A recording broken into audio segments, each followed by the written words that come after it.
that verifies everyone's identity everywhere they go. So the CSS star you see here is the name of the map. It's not a product you buy. It's a set of rules and certifications that the entire world is starting to agree on to make the cloud a safer place for everyone. All right. So our agendas for today. So before we dive in, let's take a look at our roadmap for today. We have three main parts. First of all, we are going to talk about the CSA Star certification. So imagine this as a rating system for cloud providers, like a hygiene rating for a restaurant. We are going to see the different levels of the certifications. Secondly, we'll look at the actual rule book.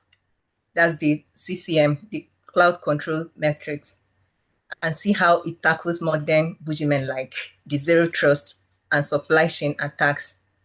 We also connect this to the big trends you are all hearing about, like the AI, Internet of Things, and multi-cloud. Finally, and most importantly, we'll bring it all home. I'll show you a practical four-step process for building your own cloud security roadmap. And to make it real, we'll do a live demo of the CSA website so you can see how to use these tools yourself. All right. So let's start about the STAR. So what is CSA STAR? CSA STAR stands for Security, Trust, Assurance, and Risk Registering. Okay. The best analogy that I have is a public library for cloud security. Imagine you need to choose a cloud provider to store your company's sensitive data. How do you know which one is truly secure?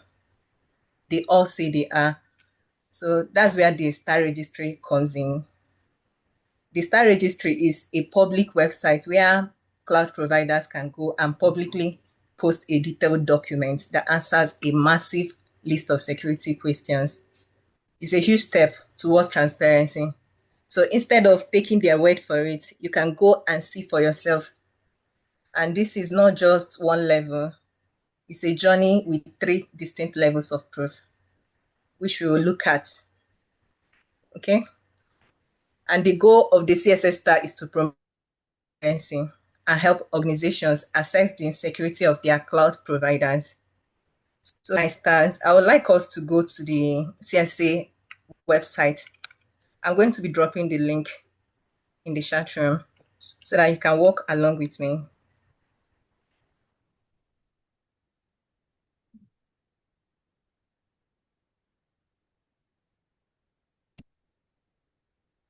Okay. Please, can you see the link? I've already shared it in the chat room. If you can see the link, can I see a thumbs up, please?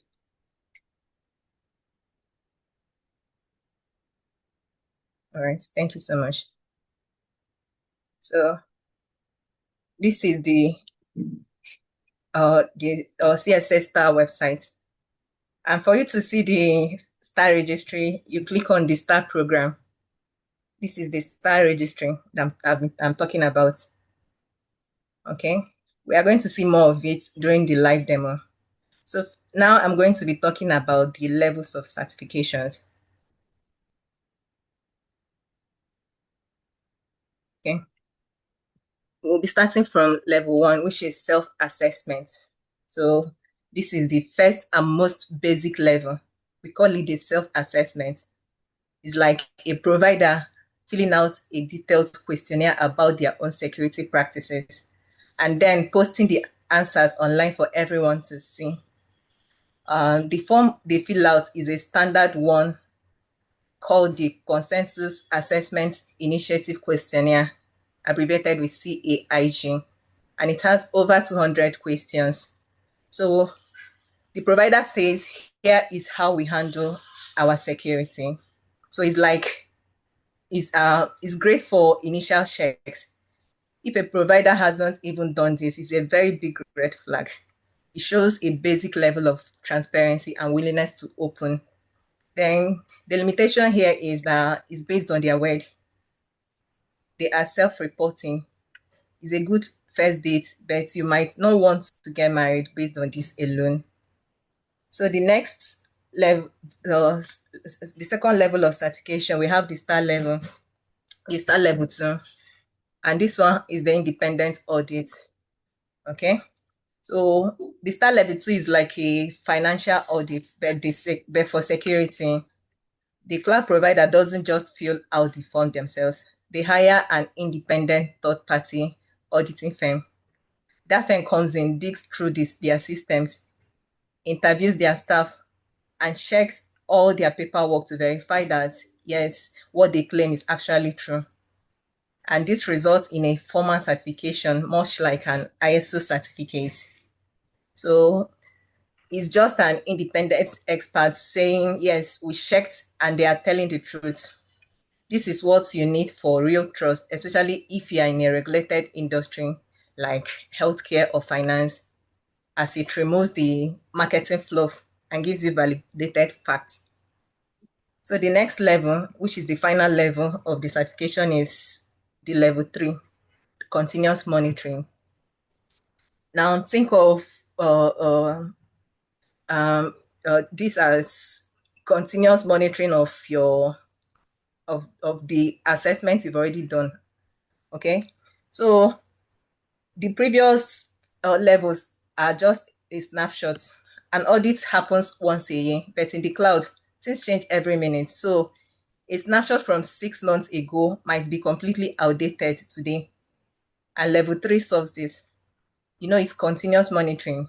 It means the provider has systems in place that are constantly in real time, checking their security against the rules and proving it.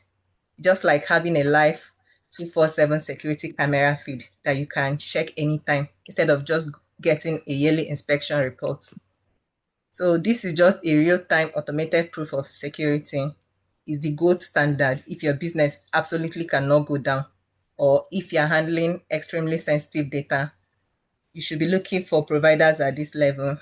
So let me show you the levels in the website. When you go to the STAR program, you're going to be seeing the STAR level 1, you'll see the STAR level 2. So you also see the consensus assessment initiative questionnaire, which the cloud providers have to fill. They use it to conduct the assessment themselves for the level 1. So that is it for the levels of certifications. And this is the visual representation of it. You start from star level 1 to up to star level 2 and then to star level 3. Okay. So I don't know if anyone have any questions before I move into the next part.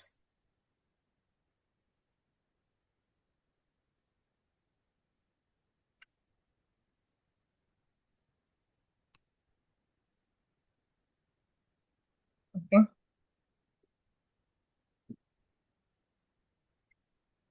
Okay. So the next one we'll be talking about is the strategic value of STAR for your organization. So why does all this matter to you? Let's break it down. If you're a cloud customer, and of which most of us are, STAR saves you an enormous amount of time and headache. Instead of sending a 200-question security questionnaire to every potential vendor, you can just ask, what is your STAR level? It simplifies your vendor's risk management dramatically. So if you're a cloud provider, having a STAR certification, especially that of level 2 or level 3, is a powerful marketing tool. It's a badge that says we take security so seriously that we let independent experts verify it. And it builds instant trust and can also help you win big contracts. In short, STAR creates a common language for security that everyone can understand. All right. So next one we'll be looking at is the CSA cloud control metrics, and they are confronting modern threats. So let's start with the core framework, which is the CCM, which I believe all of us are familiar with it, like I asked earlier on, because for the past 3 to 4 weeks, my colleagues have been training you guys with on the CCM. So, what is this CCM? CCM is a rule book that makes STAR possible. If STAR is rating system, the CCM is the actual checklist the inspectors use. It's a massive document that lists out all the security controls you could possibly need in the cloud, organized into 17 different domains like data security, identity management, and so on. And the beauty of this CCM is that it's a universal translator. It takes security requirements from different standards and laws and then put them all in one place. So whether you're worried about the privacy laws like the NDPR or the payment card security like the PCI DSS, the CCM shows you how it all fits together in a cloud environment. So let's look at the CCM as a living framework. The most important thing to know about this CCM is that it's not just carved in a, it's not carved in a stone. It's a living document, which is a global community of security experts is constantly updating it. Why? Because hackers don't stand still. When a new technology like artificial intelligence becomes popular, new ways to attack it emerge, and the CCM evolves to include controls for these new threats. This means that building your security on the CCM isn't just about solving today's problems, it's about future-proofing yourself against tomorrow. So let's look at the emerging domain, implementing zero trust with the CCM. So you probably heard the term zero trust. It sounds complicated, but the concept is simple. Never trust, always verify. The old model was trust but verify. Inside your corporate network, zero trust says no, trust no one, whether they are inside or outside. Every single access request must be verified. Now, how do you actually do that? This is where the CCM comes in. It gives you the specific actionable controls to build a zero trust architecture. For example, the CCM has controls for multi-factor authentication, so you need more than just a password. It has controls for micro-segmentation. So if a hacker gets into one part of the network, they can't easily move to another. And the CCM turns the philosophy of zero trust into a practical to-do list. So another emerging domain that we'll be talking about is securing the cloud supply chain. So this is another huge modern risk, the supply chain. Your security is only as strong as your weakest link. And today, that weak link is often one of your vendors. Think about the recent major hacks you've read about. Many of them happened because someone hacked a software provider and that gave them a backdoor into thousands of that provider's customers. The CCM has a specific domain to tackle this called supply chain management, and it provides controls that force you to ask tough questions. How secure is our cloud provider service? And it gives you a framework for doing proper due diligence before you sign a contract. And for continuously monitoring your vendor security posture afterward. It's about managing the domino effect. Now let's look at the cloud trend, the security implications of AI. And we all know that AI is everywhere. But from a security perspective, AI creates it creates brand new programs. What if someone poisons the data you are using to train your AI model? So it makes bad decisions. What if someone steals your unique AI model, which is your intellectual property? You might think the CCM is for traditional IT, not for this futuristic AI stuff. But you'll be wrong. The foundational controls in the CCM are exactly what you need. The data security controls, which ensures your training data is clean and protected. We have the application security controls, which also help protect the AI model itself.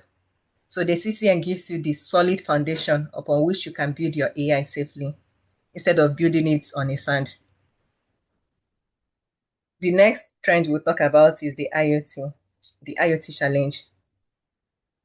We all know what IoT is. It can be your smart thermostats, your sensors, connected cameras, CCTV, and so on. And the problem with most of these IoT devices is that they are very cheap, dumb, and incredibly hard to secure. They are like open doors into your network, and there are billions of them. Securing the IoT isn't just about securing the little device, it's about securing the cloud backend where all the device data flows. The CCM's controls for infrastructure security tells you how to lock down that cloud backend. And the control for data security tells you how to protect the massive streams of information coming from these devices. The CCM also helps you build a secure brain for your IoT body. And the final cloud trend we'll be talking about is the multi-cloud complexity. And most companies don't just use one cloud. Maybe they use AWS for some things, Microsoft Azure for others, and then maybe Google Cloud for analytics. This is what we call multi-cloud. The security nightmare here is inconsistency, and the security settings on AWS are completely different from those on Azure. It's like trying to manage 3 different castles with 3 different set of rules. And it's easy for something to slip through the cracks. And the CCM is the unifying rulebook. It gives you one set of security controls that you can apply consistently across AWS, Azure, and Google Cloud. It allows you to create a single company-wide cloud security policy instead of having 3 separate fragile ones. So now we are going to be having a demo. Of what we've been talking about so far. Please. Okay. So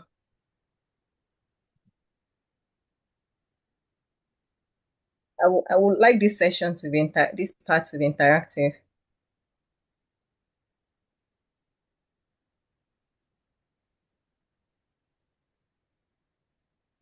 Do you want me to unmute everyone? Yes, they can. I want it to be interactive so we can dive into the website. I hope you all are in the website right now.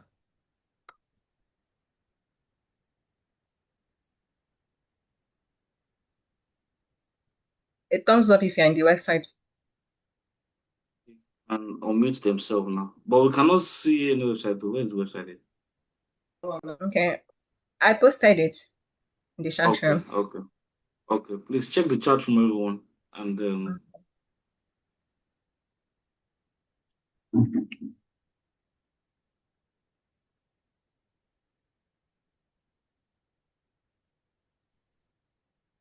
Okay. Let me know if you're in the website already.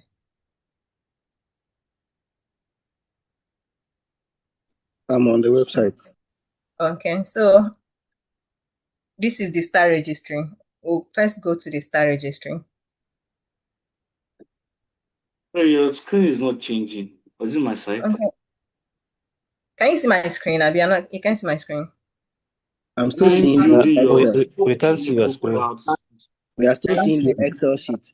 The screen is not changed. The PowerPoint sheet. Oh, okay. Let me stop it and reshare.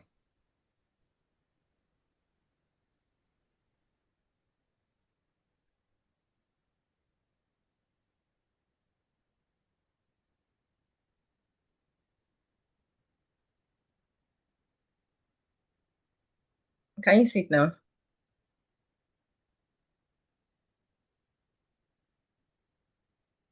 Yes. Can you see it now? Yes, Oh, yes, I can see.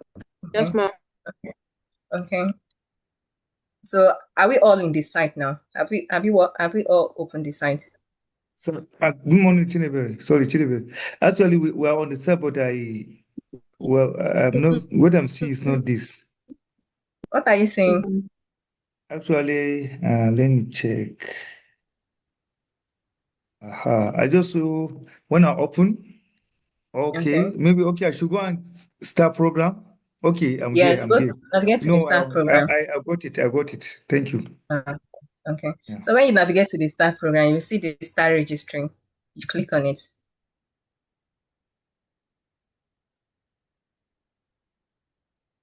Are we all there? Yes, ma'am.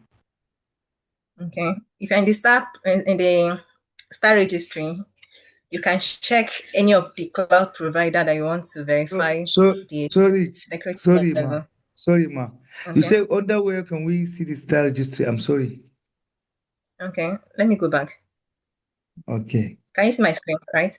Yes, yes. When you click on this Okay. start program, to bring you to this Mm. site. Okay. I'm there Okay. now. You will not under Yeah, the so home, you see a start registry. yeah, we are there. Click on it. Okay. Okay. So are you there now? Yes, sir. Yes, ma. Okay, let's look for one of the cloud service provider that we want to verify their security posture. Let me type Microsoft.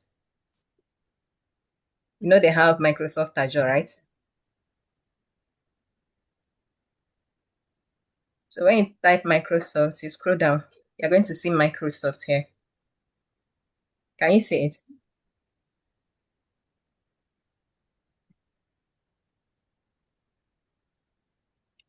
Can you see it? Okay. When you type, you press enter, huh? Yes, when you type Microsoft, you press enter, you scroll down, you see the Microsoft here. Yes, sir. We saw it. Okay, you can see the different star levels. They have level 1, they have level 2. You can see different certification levels they have here. And they're also certified in ISO 42001, which is artificial intelligence, ISO standard for artificial intelligence. So you can see also that they are certified in EU cloud, that's European cloud. You can see the consensus assessments initiative questionnaire here. Yes, You can also we are see there. AI. Okay, so click on this view listing. Where? Where can we click, ma? Okay, Sorry. let me go back. Can you see any view listing Okay, here? view. Yeah, yeah, yeah. Okay, click on it. Okay, we are there. All right. So you scroll down a bit. You see Microsoft Azure. You see the details about the Microsoft Azure. Then you scroll down. You see the different services they render and their different certifications. You see Microsoft 365. You see Microsoft Azure. You see Microsoft's corporation. And this Yes, one, we are there. one of Microsoft Azure is just level 1, star level 1, which is the assessment which they conducted themselves. So we see Microsoft Azure here too. They have both level 1. They are certified in both level 1 and level 2. So if you really want to view, the assess what's it called? The CAIQ, which is the Consensus Assessment Initiative Questionnaire, which they conducted. You can view this, you can click this view listing to have a view of of all the controls they have in it. Maybe I should open it. Okay. So look at it. You can see it here. This is the star level 1. When you click on it, it will download the CAIQ self-assessment. Is in an Excel sheet. You'll see different cloud controls metrics, as in the different domains and the controls in it. You can do that at your own free period. Then you also see here for the star level 2. These are the certificates that they've earned for this. So I've downloaded it before, so maybe you can download it if you Already wish. now. It Okay, is you're downloaded downloading it. already. Yeah, it's already Okay, downloaded downloaded now. it already. Okay, that's fine. That's fine. Okay. See here, I downloaded it already, shall but let me see this one. Okay, this one is the normal CAIQ Excel sheet, which you can use for your own on your own. If you're a cloud service provider, you can use it to access your own cloud security for your own cloud security. Then this is the one I downloaded for Azure. You can see it's already filled by them. Do I mean why is this?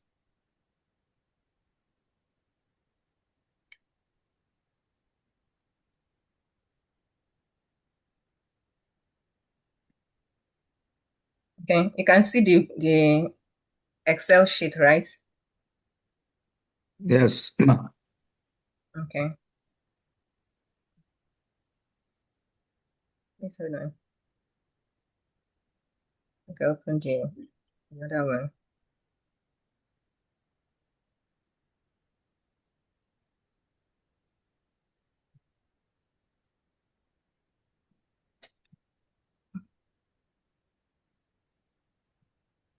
Okay, this one is for the Microsoft Azure. You can see what the checklist look like. We have A and A. You know what A and A is?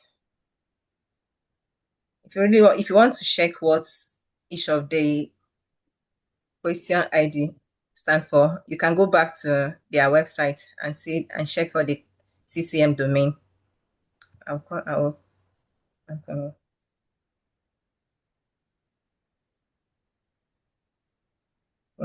We have here cloud controls metrics. You can click on it to check the different domains they have as well. I forgot to mention that too. So these are the different domains. Can you see it? I'm sorry, what did you click to come here? I just missed off. Okay. I'm You go busy back to doing. all right. You go back to the start program. Okay. Under the governance, risk and compliance tools, you see the cloud controls metrics, the Control CCM. metrics, yeah. Yes. Okay. If you wish, this is where you can also download the CAIQ Okay. Excel sheet that you can use for Okay. your own organization. So when you click on the CCM, you're going to see the different domains that they have here. Okay. Can you see it? Yeah. Okay, these are the different domains and the different with different controls in it, and it's a total of 17 domains and 197 controls. So Wow. you can see this is A and A, audit and assurance. So when you get to the Excel sheet, you will see A and A. That's one of the one of the domain, which is the audit and assurance, like I said here. So that is it. So this is a checklist they use for their organization. The first question is, are audit and assurance policies, procedures, and standards established, documented, and approved? Sorry, are audit and assurance policies, procedures, and standards established, documented, approved, communicated, applied, evaluated, and maintained? So your job is to fill out the whole of this. I don't know why. Did I delete anything or what? Something like this. I think I deleted something mistakenly because it wasn't like this. Okay, this is how it is. Can you see it? Yes, please. Okay, so you answer the question. Cloud service provider, CAIQ answer yes. Yes. And the Okay. yes means that they've already done this. And under this SSRM control ownership, I believe we all know what SSRM control ownership stands for. No. It's a shared, okay. In cloud computing, there's something called the SSRM, which is the shared security responsibility model, and is the security duties between the cloud provider and the customer. We want to know who is the who is the control ownership. Is it the cloud service provider, or is it the duty of the Go customer? to the first go Yes. to So you can see here we have CSP owned. CSP owned means that is the cloud service provider that owns it. It's his duty to ensure that this control is put in place. So when you scroll down, you will see where this is shared, which means that is both the duty of the cloud service provider and the cloud Customer. security customer. Yes, exactly. Thank you. So that's it. So this one is optional for them to fill. I think they fill this one. Customers are responsible for developing and following a secure software development program for customer environment. So this is the control ID. This is the control ID. Then we also have the CCM control specification, which is establish, document, approve, communicate, apply, and so on and so forth. So, okay. So this is the control title, audit and assurance policy and procedures. So that's it for CCM. That's it for CCM. So if you're interested in it, you can navigate to the website and then go through each and every one of them to understand it deeper. Yeah, you can see the star level 1, you can see the star level 2, and all that. So I believe we all understand this one, right?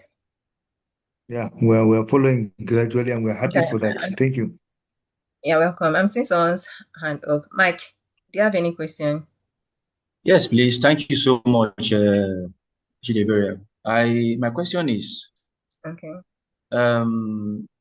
If I am working in an organization and I need cloud security services, okay, if I got you Okay. right, Okay. it means first of all, for me to choose a credible and reliable provider like maybe Azure or Yeah. AWS or maybe IBM, whatever. Yeah. I Yes. must have Yeah. to go to I must visit the site first, the cloud security, site to check their star level. Yeah. Okay. Yeah.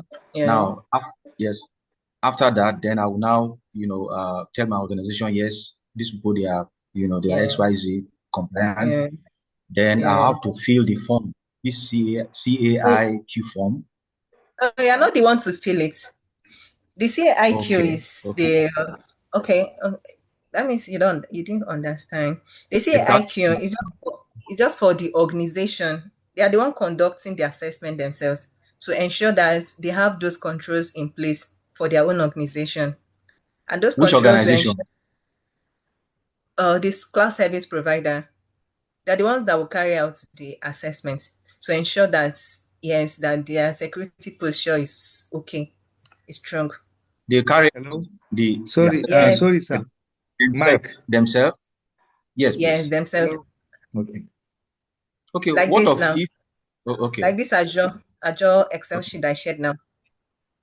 This is Yes, okay, this is for Azure. This one is the one they carried out themselves. Can you see yeah, it?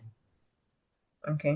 They are the ones yes, that yes, I can. yeah, okay, they are the ones that filled in these details themselves. They conducted the Okay, assessment themselves. yeah, Yes. themselves. To Okay, ensure they so have it. now Yes. that's where, yeah, that's where my question, is actually gearing towards. Now, Okay. just like you set the exam for yourself and you are, you only have the answers. So how will I know that Not like that you not like are they have the answer. Not like they have the answer. They want to make sure that all those controls are put in place. Then, if you want to verify that is authentic, go exactly? for Yeah, that's the check. word. Yes. Yeah. All right. Check Watermelon. for the one that has the star level 2, which I said there is an audit firm that comes in and perform the assessment themselves and Independent, say yes, independent. independently. Okay. Yes, that's like a third party auditing firm. We PSC, we are a consulting firm too. We audit too. Okay. So We go Okay. there, we can go there and check and verify that what they say they are is actually what they are. Mm. So that is it. My sister, a lot of people claim what they are not. Yes, yes. That's why That's I what said that's you what should. I'm actually going into. Yes, that's why I said you should aim Okay. for star level 2, not star level 1. Okay. Not star level. Thank you so much. Okay. You're welcome. Okay. Abdullah. Thank you, because actually you have provided the explanation. That I wanted to just say that Okay. this thing we're seeing, the consensus assessment, it's a guide that will give Yes. us a kind of confidence that if we're going Yes. for Azure, these are the kind of level of security they have. If we're going for Yes. Exactly. AWS, exactly Yes. right. Yes. So Mike Exactly. has asked another important question that, okay, since this thing is editable, so how can somebody know that it is legitimate? So, but you have already answered the question that you say you have a Oh, third party that can conduct okay. that for you. Then you can go there and then checkmate Yes. whether to Yes. see whether what they have said is true or It's not. exactly. Yes. Okay, so Yes. before you can be able to deploy any of these cloud providers, so that the AWS, the Google Cloud, then you need to go and do this kind of checks before you can be able Yes. to. Okay, Yes. okay. So Yes. I've gotten it Yes. now. Thank you very much. All right. Mike, thank you very much. It's, You're yeah. welcome. So Over to Mike. Dorothy. yeah. Okay, please. Okay. Okay. Okay, please. Dorothy, you have a question. All Yes, right. please. Okay, so with the company going through the system to assess themselves with this questionnaire and the auditor coming in to verify if indeed that is what it is, Yes. will, Yes. will Exactly. when it comes out like that, will it be published or so Yes. that maybe That's why you external can. people? That, that's why you can see it in that registry, because once they are done with it, they publish it in that registry for people to see. Yeah, so that people patronize what they are doing, their Eh, services. And which Yes. Yeah. duration is it advisable to have the assessment? Is it monthly basis or annually? That's why the third certification level is continuous monitoring. They have to be monitoring it continuously without stopping, because things change. There you get. Okay, well noted. Okay. Okay. Do you have any other question, Mike? All right. Yes, please. The third party that will come into the loop. Yeah. Who Yeah. checks that? Who checks that third party so that there won't be collabo? Okay. They can go and get a consulting firm or an auditing firm. That's why. Okay. Let me show you. Let's go back to the Azure. Okay. Look at the star level 2. You can see they have the star level 2. Look at the supporting asset here. Look at the certification that Okay. shows, yes, that it has been verified. Here you get. Okay. You can download it and have a look at it. Later. Okay. Okay. Thank you. Any other Thank you so questions? much. All right, you're welcome. So let's move on to the roadmap. So how do you build this security roadmap? I don't know how to get this off.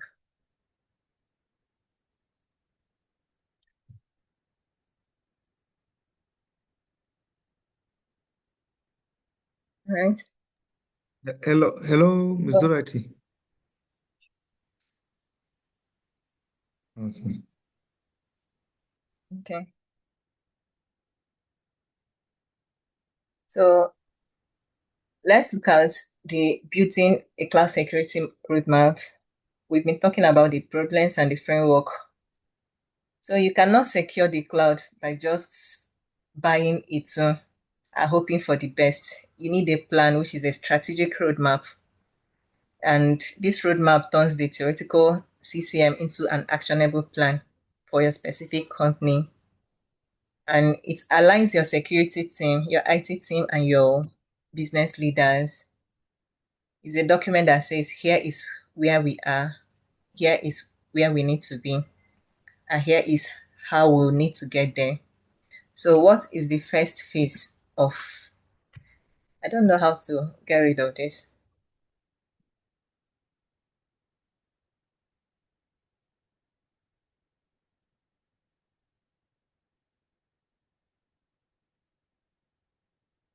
Okay, let's talk about the first phase. And this first phase is knowing your starting point. You can't plan a route if you don't know where you are on the map. And this phase is about a honest self-assessment, like I said. You take the CSA CCM spreadsheet, go through it control by control for each one. Ask, are we doing this fully, partially, or not at all? And this isn't about making yourself look good. You mark the gaps in red. Also, go to the star registry and check the levels of all your current cloud providers. This assessment gives you a clear visual baseline of your current security health. So the next phase we'll talk about is prioritize and plan initiatives. Back to our roadmap, you will probably find dozens of gaps in your assessment and you can't fix them all at once. So step 2 is prioritization. You don't start by fixing a leaky faucet when your house is on fire. You use a simple risk matrix. Ask the first question: if this control fails, what is the business impact? Is it going to be high? Is it going to be low? Or is it going to be medium? How likely is it going to fall? So you now focus on the high items first. For example, if you don't have a multi-factor authentication on your admin accounts, that's a high risk. That's your first project. So you turn these priorities into a concrete project plan with owners and deadlines. So the next phase we talk about is the implementation and integrate controls. And this is where the rubber meets the road. Implementation. This is where you do the work. This could be deploying your new tools like a cloud security posture management tool that automatically checks for misconfigurations. But more importantly, it's about integrating security into your processes. And this means making the CCM part of your procurement process, just like we did in the demo. Requiring a start check for new vendors. It means baking security checks into your software development lifecycle. This is called the DevSecOps. You are building security into the fabric of how your company operates. So we'll talk about the last phase, which is you monitoring, audit, and evolving. And this final step is to understand that you are never done with security. The cloud is a living, breathing thing, and your security must be too. This phase is about continuous improvement. You use tools for continuous monitoring to get a real-time view of your security posture. Aim for the star level 3 mindset internally. Schedule regular audits, either internal or external, to revalidate your controls. And this fits right back into phase 1. You monitor, you find new gaps, and you start the cycle all over again. And we know that security is a cycle, not a one and done project. So this is the visual representation of it. You access, you prioritize, you implement, and then you monitor. Then back to access again, like someone asked me for that continuous monitoring. So this is how it looks like.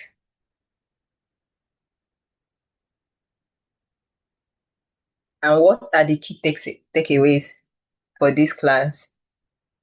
So as we wrap up, I want you to remember 3 things. Trust must be earned and measured. And CSA Star gives you that measurement. You don't have to guess about a cloud provider security anymore. You can ask for their star level and check it yourself on the registry. Number 2, you don't need a smart rulebook. The CSA CCM is that free living rulebook. It adapts to new threats and gives you a future-proof foundation. And the last but not the least, you have a starting point. You now have a practical 4-phase plan And you've seen how to start phase one today for free. And this moves you from being reactive to being strategic and in control. So thank you for your time and attention. And we've all seen that cloud is an incredible opportunity, and it doesn't have to be a scary place. So with frameworks like STAR and CCM and the knowledge of how to use them, you have the map and the compass you need to navigate it safely. So I'm happy to answer any question if you have any. Thank you very much, Ma. You're welcome. All right. Thank you very Wonderful much, class. ma. You're Easy going welcome. class, You're along with welcome. practical session. So we really enjoy. So I hope we are going to get this slide so that we can prepare for exam, because here Yeah, you just like you summarize the whole thing. Actually, sure. you deserve a credit for this. Thank you so much. I'm blushing So if already. you can get the slide immediately so that we can prepare for the exam next week, I think it will Yeah, be better, because yeah, it's a you very, get it. very nice class. You get it. You will get it for sure. You get it. Thank you very much, and God bless you, ma. Thank you. Thank you. You're welcome. And thank you so much for Thank making you. this very engaging. Thank you so much. You're Thank you. welcome. Thank You're you very welcome. much, ma. You're welcome. Just the same thing that he just said. I wanted to ask for the copy so that we can get it too. So Sure, thank you you'll get because you it. have answered it. All You'll right. get it. Okay. God Thank you bless so much. you. I love the You're class. You welcome. at least you Ha. broke everything down to for everybody to understand. You know, the Yeah. language is just not so It's okay. simple for you, but you really made it so I simple have a for us. question. I have a question. Welcome. Madam, please, can one become a certified auditor who can provide these services for other organizations and either be gazetted as a country lead or country organization that can do this for other companies, maybe Yes, in the you can. sub-region or in Ghana or in, yes. Yes, Uh-huh. you can. You have to be prepared to learn so many things. Okay. So it Thank you, means we can gentlemen. go to the lead implementer or an auditor program and get Yeah. certified and pay for the exam. Yeah. Yes. Thank Yes. you very much. I'm done. Okay. So as You're he welcome. said, as my friend said, President Benjamin. So, for that, can you just give us a clue, just one or two clue, based on what he has said? Because it's a very, very nice question you ask. So, if you can give us just clue on how to go about it, please, just clue. Thank you. Don't worry, Mr. Yola will speak on that. Mr. Oh, Yola will Mr. speak Allah, on okay, no that. problem. Okay, okay, Yes. we're waiting for Yes. him. Yes. Someone raised his hand before.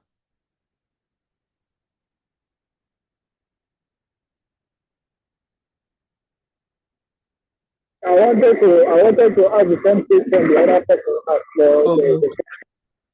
Oh, okay. Okay. So in the absence of no further questions, I hand over to Mr. Yola, and I don't know if he's there.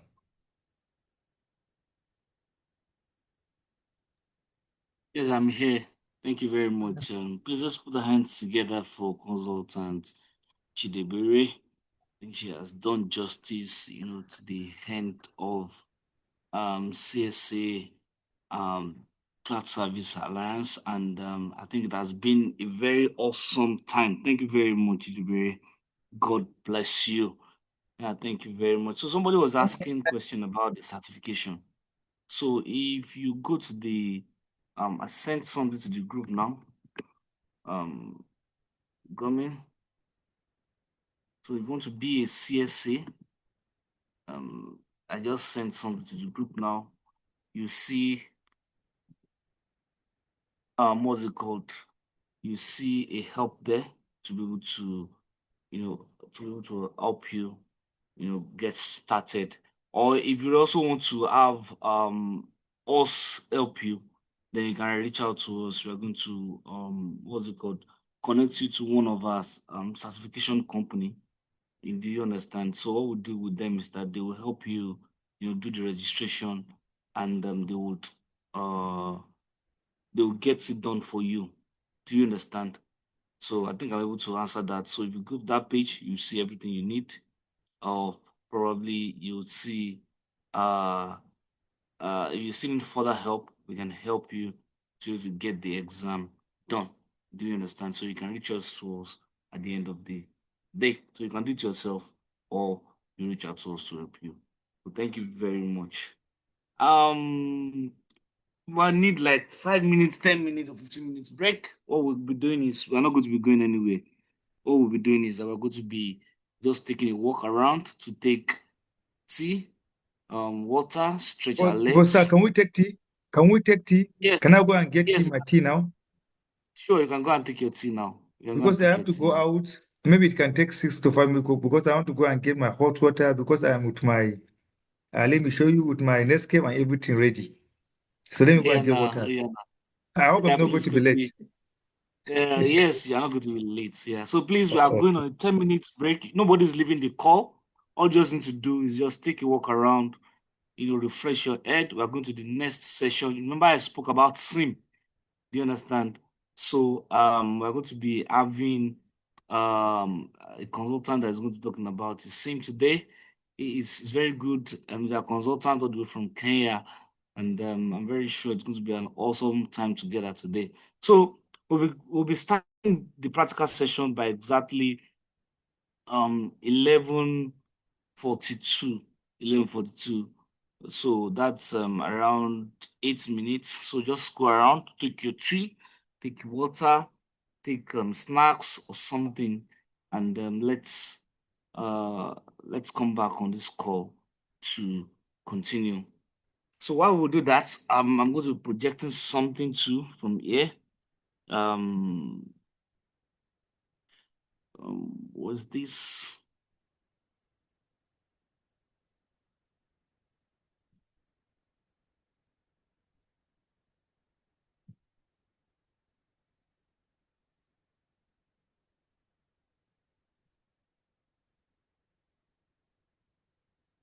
Okay, you can go on your break.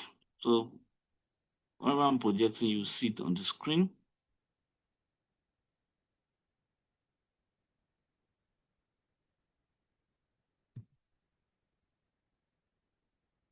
So I have um the class representative, that's Dorothy Kwateng from Ghana. I have the assistant representative, Ezekiel Bukola Bunkule. So I have the Nigerian representative, that's the person of Abdullahi Samaila Buka. I think everybody knows him. Yeah, everybody knows him on the call. So I have the Kenya representative too. That is Sheldon Kipiano. Yeah, so Sheldon Kipiano will be the representative from Kenya, and we have the representative from Ghana. That is Prince Benjamin Ajavon or Ad Avon. So I also have from Uganda. I think I saw him on the call. That is Dramani Philiam. Hello, Dramani Philiam, are you there? Yes, sir. Hello, Dramani Philiam, can you talk? Yes, sir, I can hear you. Good afternoon. Good afternoon. How are you? Okay, I've been trying I'm to all reach right. I'm out following to the you. chat. Yeah, I've been trying. So you're Sorry, going to be my on. network was my network was a bit disturbing. That's why I was off and on, off and on. I'm sorry about that. So please chat me up after the class. So we need to All plan right, all right, for Saturday. Yeah, we need to plan for Saturday. So likewise, Prince all Benjamin, right, please sir. chat me. Sheldon, All I know right, you're sir. on All the right, call. sir. How are you, Sheldon? Can you hear me? Yeah, I'm fine, sir. Yeah, please use to chat me up immediately after the class. Okay. And Abdullah, I know you are currently trying to take your tea, so chat me up also immediately after Okay. the Okay. Thank you, sir. I've already taken. I'm already on the call. In fact, one of my boys, he just brought the hot water for me. Yeah. Thank you. let's plan this weekend together. We're not going to be spending much time on the graduation. It's going to be as easy as possible. Then what's it called? I remembered somebody asked the question, what about the list of the graduates? So by Monday, you'll see everybody will see the list of the people that have been very consistent that passed the attendance, and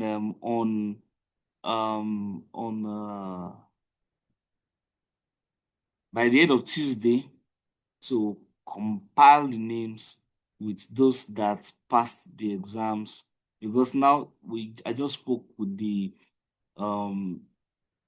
director in charge of exams at Transformation School of Business and Technology. They said we should send in your exam scores. So I just finished speaking with them, and you know and your attendance. So I'll be forwarding everything to them by God's grace midnight Tuesday, so that we can be able to get everybody's certificates before Saturday. Yes, I want to make sure that I will close out all this by Saturday. So please ensure you try your best in doing your exams. Don't rush. Don't rush. You have the windows between now and what's it called? And it's time based. I forgot to say that it's time based. Yes. So be careful. Do you understand? So be careful. So it's time based so that uh you don't waste your time on one question. So if you face any challenge, let us know. So if you face any challenge. Okay, Dorothy. Hello, Dorothy. Yes, please. I want to find out more about the exams. Will this going to be an objective questions or a fill-in Yes, it's or objective. There's multiple choice. okay? Well, the Yes. number of questions or you don't know yet? 60.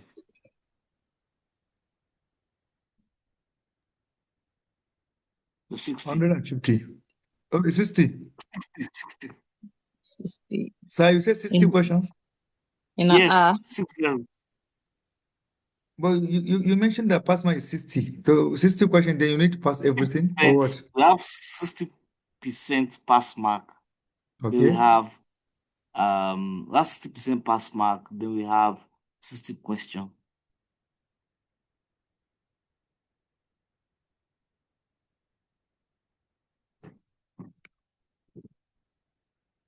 Okay. Thank you, sir, for the clarification. Please, the time frame, is it within an hour or you don't know yet? I Please, I think want it, to ask it a should be question. it should be up to like 1 hour, Okay. maybe 1 hour 20 or 1 hour 30 minutes. And Don't and, worry, and we'll give lastly, you sir, enough time. and There's lastly, enough it time. means each question is more than 1 mark. Don't Is worry that what you about the mean, sir? marks. Don't worry about the marks. I think the clarification has to be that with the 60%, your attendance will also count. Or Okay, sir. attendance won't For the count no for the the pass mark. exam for the exam what's it called? It's 60. For the tests it's 40. Do you understand? But before you can pass the exam, you have to score 60%. 60%. Okay. That is, you have to score 36 out The of the 60 questions out of questions. the 60. Okay. Yes. You have to score 36 out of the 60 questions. So all you should be aiming at is to score everything though. So okay. Any other Hello, question? hello, sir. Yes, Yes, sir. sir. Okay. Engineer Emmanuel. Yes, sir. Yes. Good morning, sir. Thank you so much for everything. We really appreciate it, sir. You made mention of batch the other time. So you are going to Okay. give us Yes. a Let me link to take send the let batch. me send that in now. So while we're still on Okay, sir. break, I'm coming. Thank you very much Okay, for sir. reminding me. Okay, Yes, sir. okay. And the last is, sir, the name.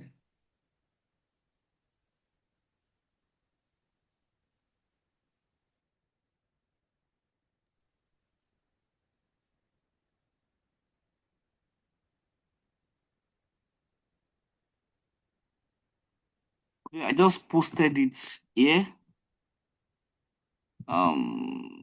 Was it? So let me also post it on the group chat. If I'm going to post it on the group chat, I have to stop people from. Okay, I'm going to pin it.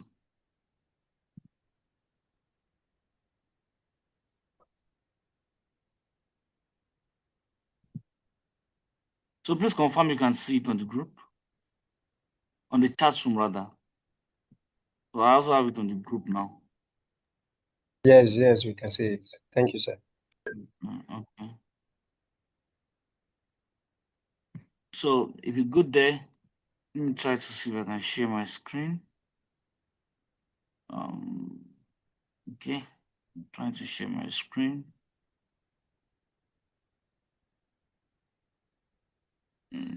Where's the charts? So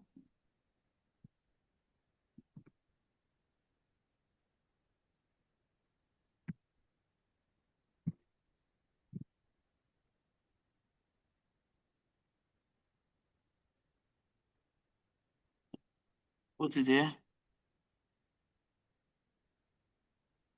So you don't need to log in, just click outside, or I rather not. Don't need to log in, or just don't do that. So all you just need to do is just scroll down. So okay, you can see, just upload your picture, click on the plus sign, upload your picture. I have a picture here. Okay, let me just use this for example. Then on this place, your name, just double click on it and type. Okay, look down here. Once you come down, you see where you can type your name, Ayola. So after you've done that, click on generate my DP. After you generated my DP, then you'll be able to see what you can use to download it. So can you see down here? It's saying working. Can you see? Just wait for it to finish. I think the next consultant too is ready for the next engagement. So you can see it here. So if it's taking time or it could not download, all you need to do is to right click on this and click save image as, either on your phone or on your system. Just click, but it's better you do it from your phone. It's very easy too. So you see the work in here. Then I think it's downloaded on my screen here. So I just have it here. Click on open. So it's opening up. Can you see it here? So everybody, can you see it here? Oh, no, it's not done.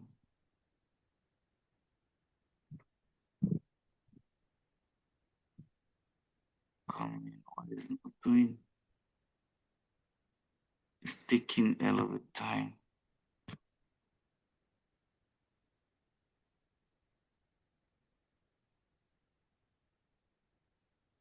So you see the generates. I think I can see that Sheldon has downloaded his own. Okay, I can see a lot of people have tried to download theirs too. So I don't know, maybe my internet or something. Probably. Okay. My internet.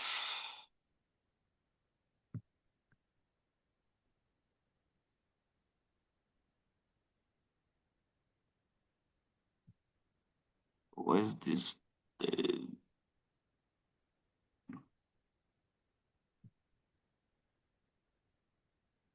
Okay.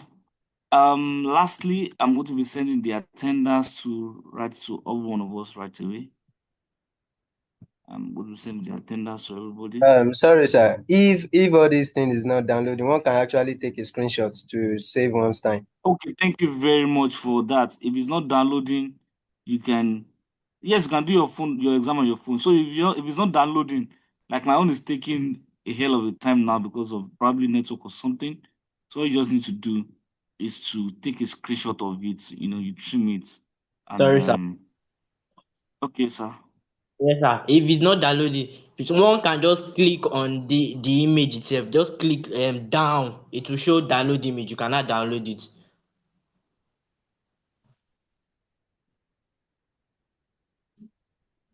You mean on Sir, phone, do you get right? me? On the phone, right? Do you mean on the phone? Can you see that it's working now? Can you see download now? So you can click on download now. So, but if it's not downloading now, all you need to do is click right. If I'm right, then save image as whatever you want to save it as. Or probably the third option is to do what? Is to use a screenshot. Just take a screenshot of it. Once you can see your name and you can see what's it called. So all you need to do is that I'm going to be Yes. sending you the link. Yeah. I'll be sending you the links of I'll be sending you the links of what's it called, of our social media also, so that everybody can be able to. Can you see my own? This is my own. um so I think there's a get DP something down here. So if it's not there, just you're okay, you're good. So Mr. any Ayala, question, everybody? Yes, sir. Mr. Ayala, I want to have please, to the I yes, try sir. to generate my own, but he say I should log in either using Facebook or Google Mail, Don't log in, Google just click Gmail. outside. I rather not. Don't sign in. Don't log in. Don't do anything. Okay, we should forget now. Later on. Later, yes. I rather not. Just say I rather not. Oh, okay, You don't need to okay. log in. Thank you. Okay, thank you. So, okay. I think somebody has a question. I'm leaving class now. I want to write the professional exam. Please, I'll be back for attendance. Okay, no problem. Wish you all the best, Dell. Like Mr. Hafiz said, you need to be putting your name. So all the best, all the best. Wish you all the best. Okay, so let's move on to the next agenda for today. I'm very sure it's not going to take time. It's a very good um There is a hand up. okay. Blessing Oshunshino. Yes, I was just seeing Hello, any Blessing argument. Oshunshino. Hello, Yes, good Oshunshino. afternoon. Good morning. Good afternoon, ma. How are you doing today? Yes. Sorry for that. All right. I don't know if it's from my end here. The network is not bad. It's very, very bad. As in, it's very bad.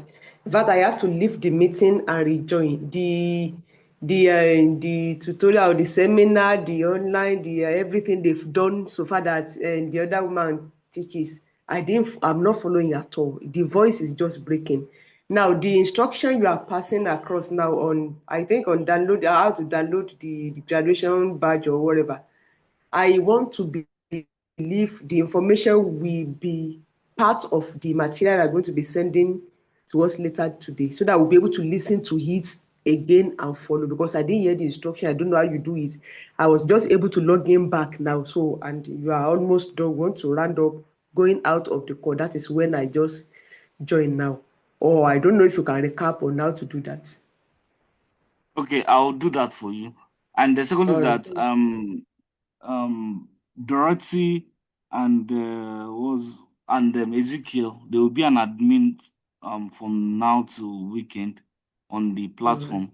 So in case of any information, they will also be um helping to pass those information. Do you understand? And you can also chat All them right. up. If you have any form of challenge, just ensure you reach out to them.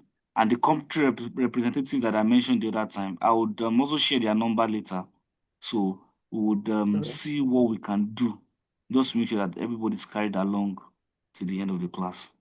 So what I was saying the other time is that And please, I've sent the link now.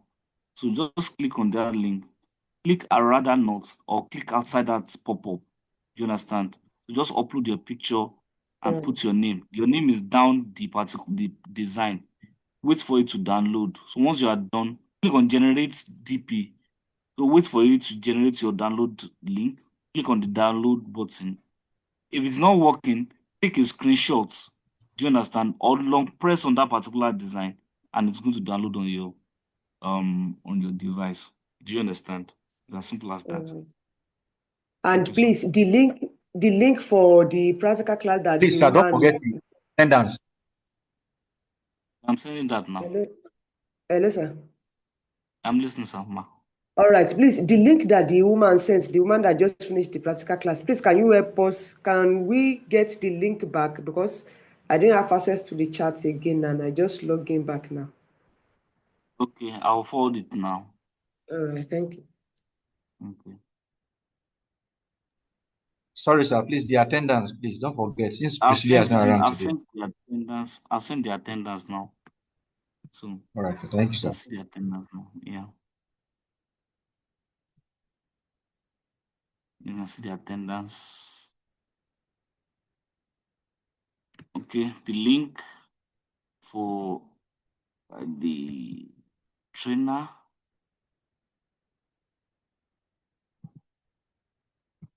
I will send the link by the trainer. So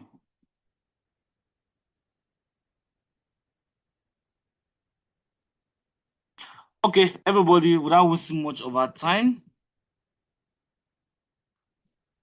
I'd like to introduce our consultant, Marvin. He's a very good guy. He's currently in Kenya, and I don't really need to introduce him more. You'll see, you'll find out his abilities on the call. You know, he's a man of many impacts. One of the things I love about him is that you can always count on him to deliver. Yes, you can always count on him to deliver. I can personally boast on that. He has worked with me on several projects. He has consulted for several organizations.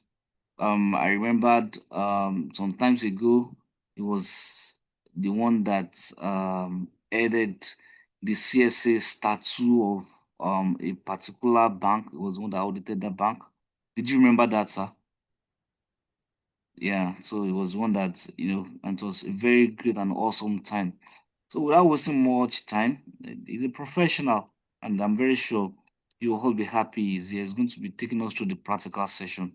So with the clapping ovation and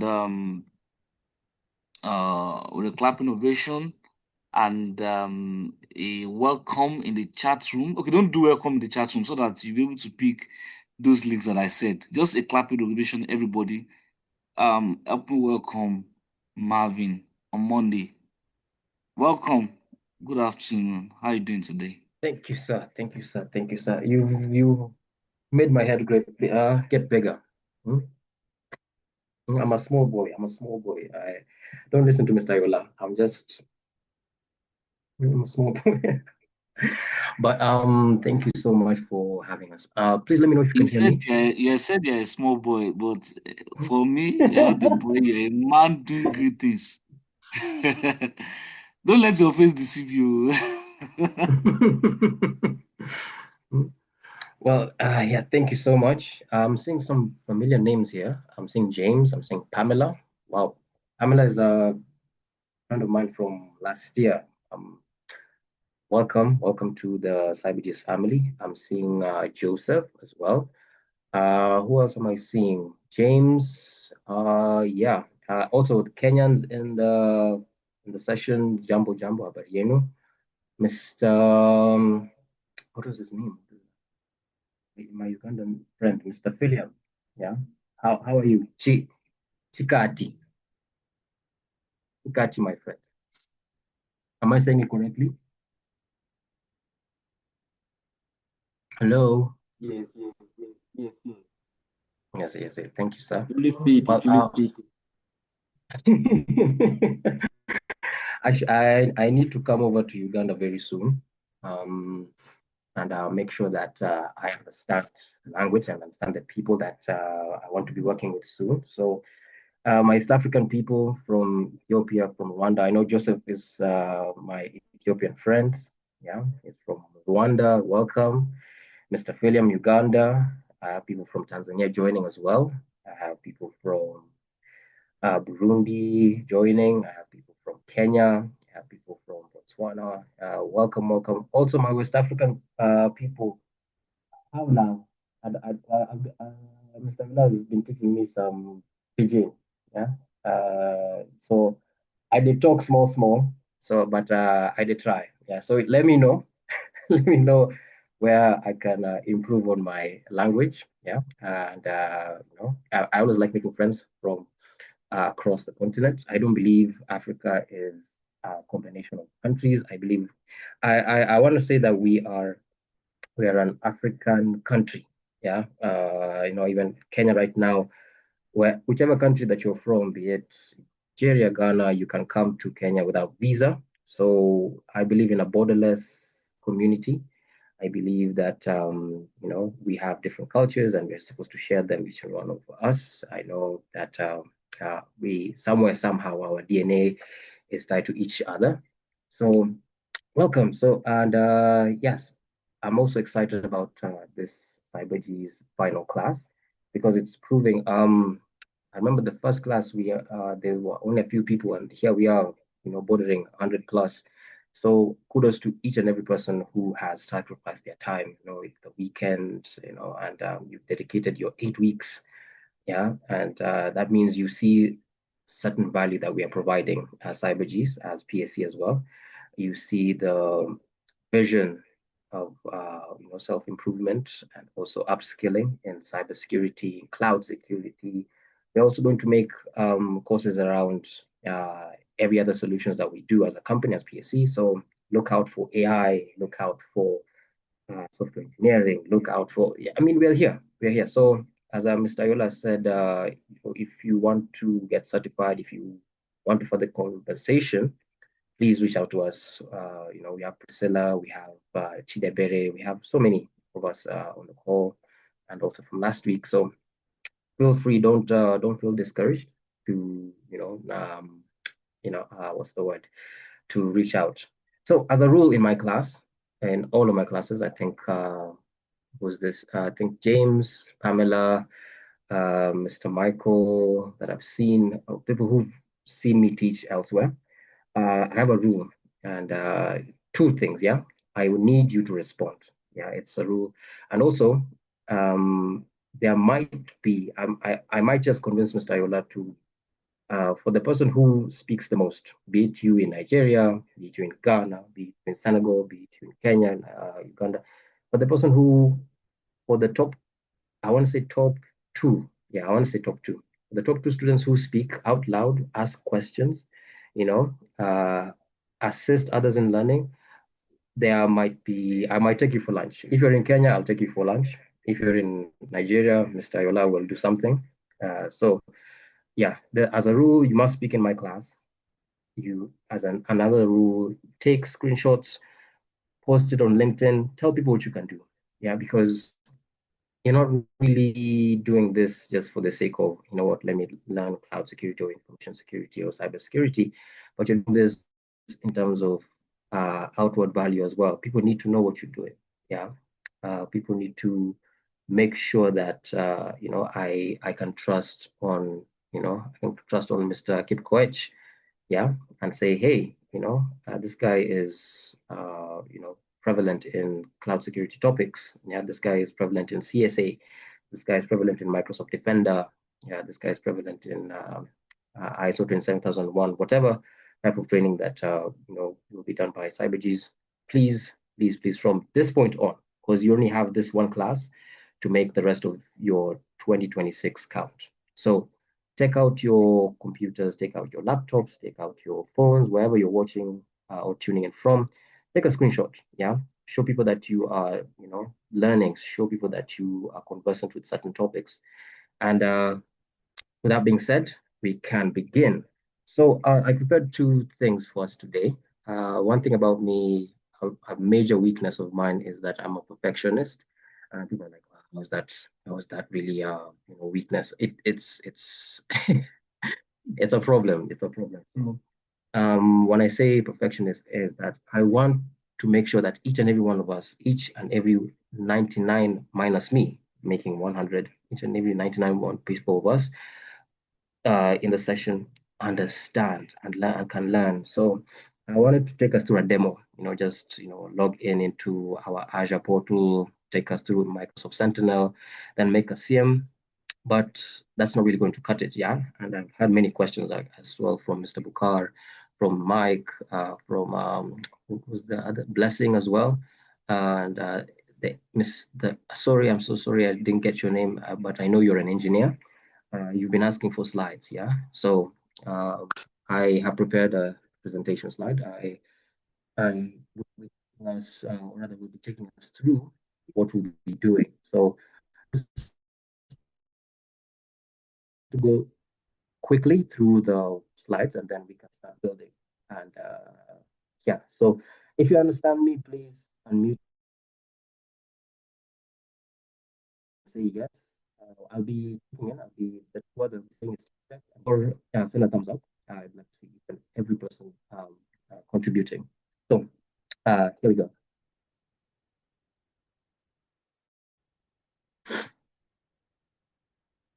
As also apologies for I have the flu. I got it yesterday. I don't know why it's not been raining in Nairobi, but I don't know why. But I have the flu. Send your thoughts and prayers. Yeah, I will be healed, and everything will be fine. So I'll be taking us through my Sentinel, so Microsoft Sentinel, and I'll be asking questions along the way. Yes, Mike. Can you see my screen? Check. Yes, I'm seeing your screen. Hello? I'm just Your screen, hello, but can you like hear you're me? far. Yes, yes. Hello, can you hear me now? I can hear Okay. you. Concerning the flu, I was saying that yes, concerning the flu you said you got, Abdullah just went to take tea. Probably he could send you some tea, hot tea. Abdullah, maybe you send some to him. Sir, you say what? Send tea, send tea. You Send said you tea. Dr. Abdullah is went to sending take tea. some tea. Yes, our lecturer is having flu, so why not send some hot tea? Hmm? No problem, no problem. Let me. I will send it to him through WhatsApp group now. He will see the tea. Okay then. Send. We have It's a good. hot ginger drink. We have a hot ginger drink made from Ghana. That one Really? goes with a jollof rice. Oh. Yes, Nice. yes.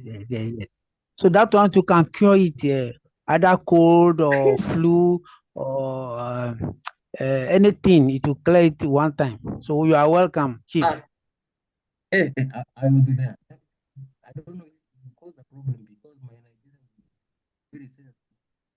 You said, Daniel, let's focus on cloud. Let's focus on cloud. But I will after the session. Please reach out to me. Send me the message. Sorry, consultant, So, your voice is very low and we can't hear you. you can't hear me?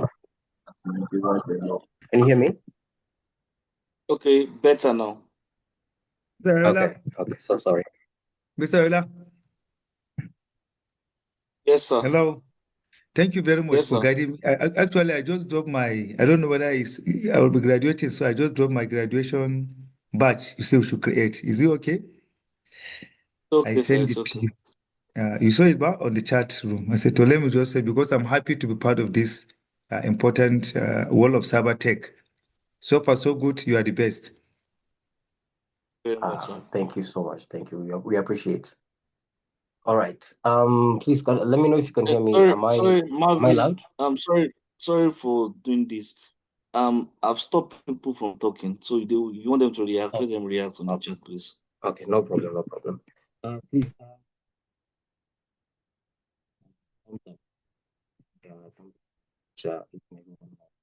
Is interacting.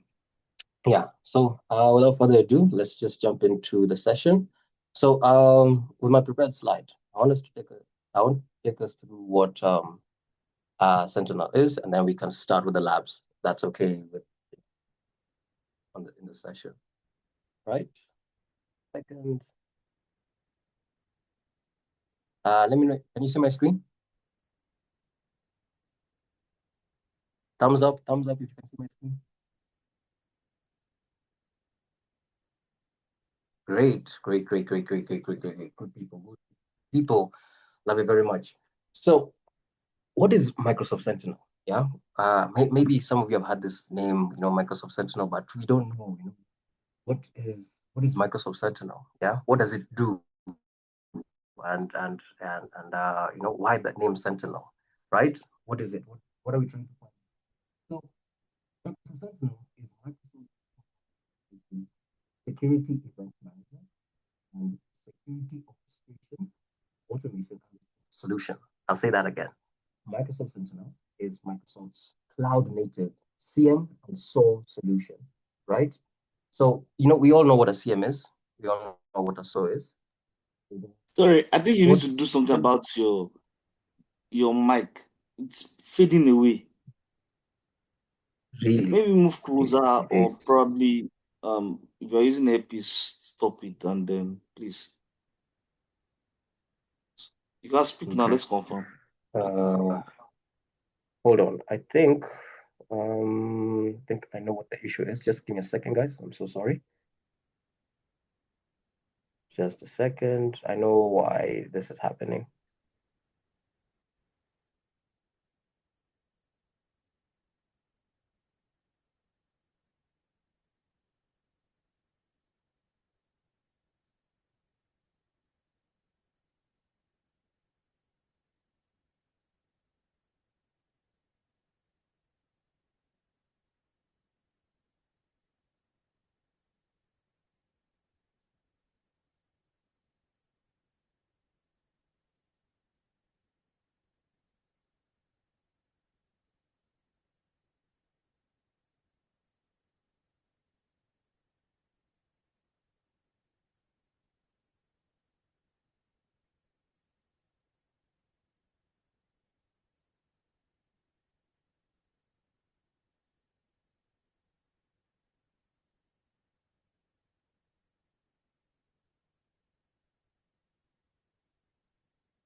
Okay, Marvin, you can unmute now. Is my audio better? Can you hear me? Am I clear? Yeah, it's better now. Okay, thank you very much, sir. All right, let me just share my screen and get back to it.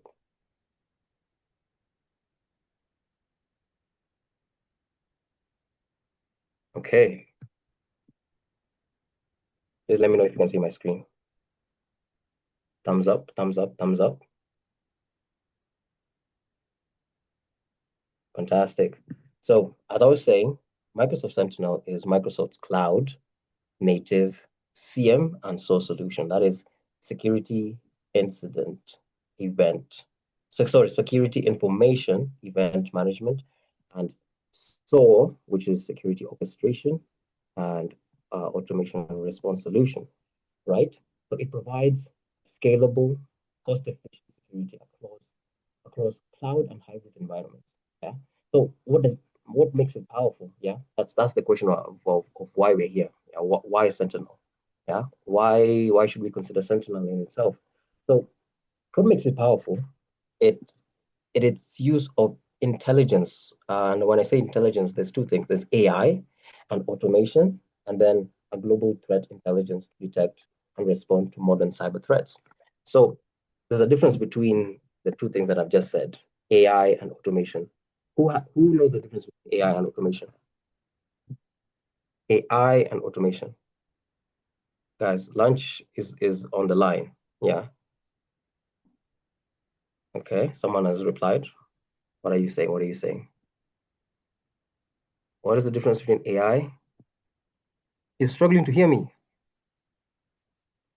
Hello? Hello, Coyote? Am I still audible? Thumbs up. Can anyone hear me? Thumbs up if you can hear me. Yeah, Mr. Sunny says they can hear me. Yeah, Mr. Olang says they can hear me. Yeah. The audio is fading in and fading out. That is interesting. Hold on, let me change my network then. Let me just give me a second. Maybe it might be my network.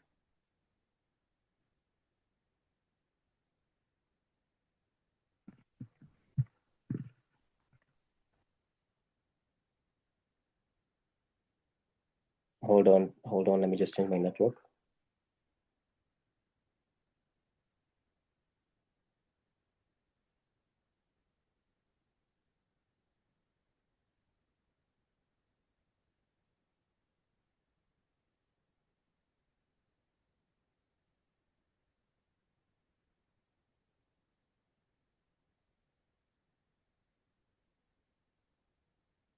Just a second. Just a second.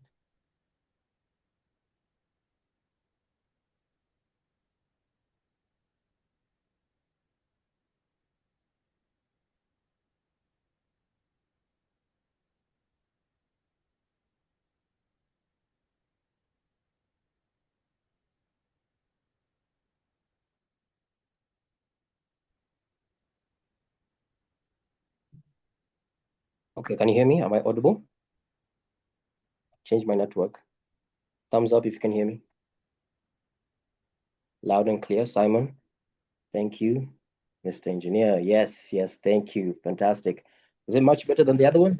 Pamela says yes. Yes.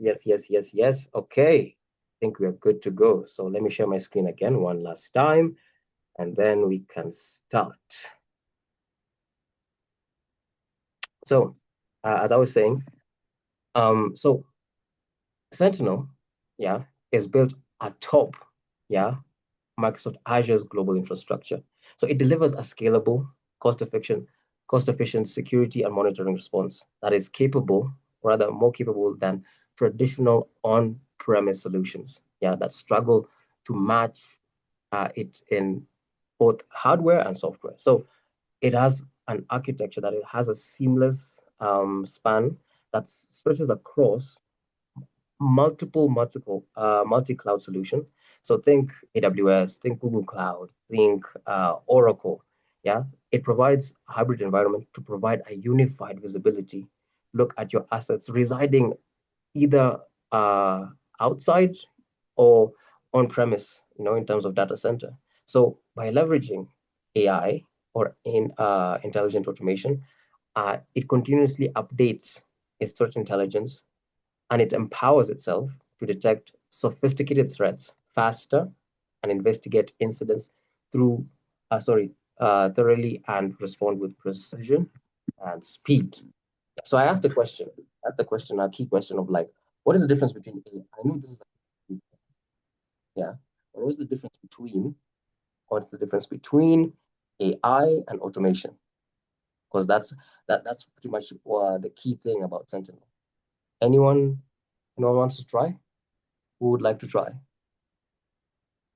Who would like to try? Who would like to try? Again, guys, this is your opportunity. Yeah. Okay, Mike, just type in your answers in the chat. Yeah, type in. Yeah. If you know, what is the difference between AI and automation? Yeah. AI and automation. What is the difference? What's the difference? Who can get to the answer first? I'm noting it down. I'm telling it down. I'm seeing that, the people who are in class, people who are not in class. Mr. Bukhar is there. Blessing is emoting. Can you use the chat? Yeah. Can you use the chat? Yeah. Can you use the chat to leave your answer? I'm looking at the chat. Yeah, I would like to continue. AI versus automation. Okay, we have an answer. Oh, AI. So who's this? Who was that? Yeah, Mike has said. So Mike is saying rules or instructions, while AI has the ability to think before execution. Good. Yeah, Mr. Webula says AI means making use of artificial intelligence that has already been modeled. Specific answer. Sorry, and automation means something that happens, automatic, right? So, would we say AI, has the ability and has the ability to think for itself, and automation a set of rules that has been set and it follows a set of specific programs, so it knows, like let's think of automation like, I always like using very simple examples, like an alarm clock, right? An alarm clock, you set it. Yeah, you can say, I want my alarm clock to ring at 5 a.m. every weekday. Yeah, but do not ring at 5 a.m. on Saturday and Sunday. Yeah, that is automation. So it goes above and beyond to perform those tasks repetitively without you having to, manually, interfere. But it still needs human inference. It still needs human interaction. Yeah. Pamela is saying AI automation is using technology or device to work automatically without human help, while AI is using work. Yeah. Okay. Maybe I'm not understood myself very well. Mr. Engineer Emmanuel, saying automation performs tasks based on predefined. I love that answer. No wonder you're an engineer. No wonder you're an engineer. Yeah. You must give fine. Okay. Big Dave. Automation by AI. Consultant, your network is bad. What do you mean? See everybody's hand up. They can't hear you. No. Is this okay? Is this Probably you allow those people that want to talk. I'm currently unmuting them. okay? Wait. You can call them to President Jamba can talk. Oh yeah, Olige, listen, Okay. Please, the voice is fluctuating. It's coming higher and going lower. Can you hear me now? Am I audible? I think it's because of the headphones or Can I this give thing my? you're using. Okay, can you hear me? Hello. It's echoing. It's echoing now. It's echoing. It's still not clear. The audio is still not clear. The voice is not clear. The voice is not clear even now. Now it's okay. But it's echoing. Yeah, All no, right, it's not now okay from my side, cannot. but you're okay for now. Okay. Yes. Am I still echoing? All right. You're okay for No. now. It's when you're talking that maybe it start dropping. Okay. So check. Am I audible? Can anyone hear me? Am I still there? Better now, Marvin. Great. Thank you so much for informing me. Yeah, thank you so much. Yeah. Mike is saying my audio is very poor. Still? It's okay now. It's okay now. You are good Mike. now. You are good now. You are good now. You are good now. Okay. So, thank you so much for the answers. So, we're going to go with what you guys have said. Mr. Bukhar has ended it by saying AI just developing a computer system capable of performing tasks that require human intelligence as well as decision making, while automation, has automated systems. It's a predefined process that performs repetitive tasks based on fixed rules and instructions. Thank you very much. Each and every one of you deserves lunch on me. Yeah, Mr. Bukhar, your hand is up. Am I still? Is that something still up? Sorry. Okay. So we want to understand Microsoft Sentinel, right? And we've already seen that it's a CM solution. Yeah, it is marketed as a yes, Pamela. Can you hear me? Hello, Pamela. Your hand is up. Yeah, we've muted everybody. So Okay. do you understand? Okay. Yeah, we muted everybody. Anyone that can talk, please. Oh, okay. Pamela, please leave your chat in the chat box, please. Yeah. All right. So Microsoft Sentinel is a cloud-based security information event manager. Yeah. Solution that fundamentally transforms how organizations approach security operations. So what this statement is trying to say, what this from the sentence is trying to say, that Microsoft Sentinel is a SaaS-based solution, software as a service, right? That means it can be implemented in your infrastructure without you having to cough up an exorbitant amount of fees, to come up with state-of-the-art infrastructure, maintenance, and also professionals to manage it as well. That's the caveat. When it comes to Microsoft Sentinel. So unlike other SIEM platforms, that require substantial infrastructure investment and ongoing maintenance, Sentinel operates entirely as a service. Again, it's a software as a service solution that eliminates the complexity of hardware procurement, capacity planning, and system upgrades. Yeah. So at the core of Sentinel, it provides centralized security visibility across your entire digital infrastructure, right? Yeah. So it gets your data. Yeah, it sources your data from multiple sources. Yeah, now think cloud services, think on-prem services, think IoT devices, think third-party solutions, wherever you are. It sources it into a centralized security visibility platform. So where you have a unified platform where security analysts or even security managers, cloud security managers can monitor, investigate, and respond to those threats. Now, that centralization is key. Yeah, it's key given today's distributed IT environments where threats can emerge from any vector. Yeah, any vector. When we talk about vector, we talk about areas that can be compromised, aspects that can be compromised. Yeah, people usually look at, I have this computer, I have the, as long as you have a device that is connected online and that speaks to other devices on a network, it can be easily compromised. So what solutions do you have to make sure that it detects and also protects it from bad actors, malicious softwares, and misconfigurations? Like anywhere we want to get a visual representation for how this information looks like. Yeah, so Sentinel is designed for modern enterprise security operations, but for today and for today only, I want to teach us how to make our own home lab. And we want to see how we can implement it in our day-to-day lives. Right, in our day-to-day lives, we're going to make a plan around going through this demo after this presentation. Right, so now, what are the core functions of Microsoft Sentinel? What are the core functions of Microsoft Sentinel? So what are the core functions of a SIEM? Let's remove the speak of Microsoft Sentinel, but it's a SIEM. It's a Security Information Events Management System.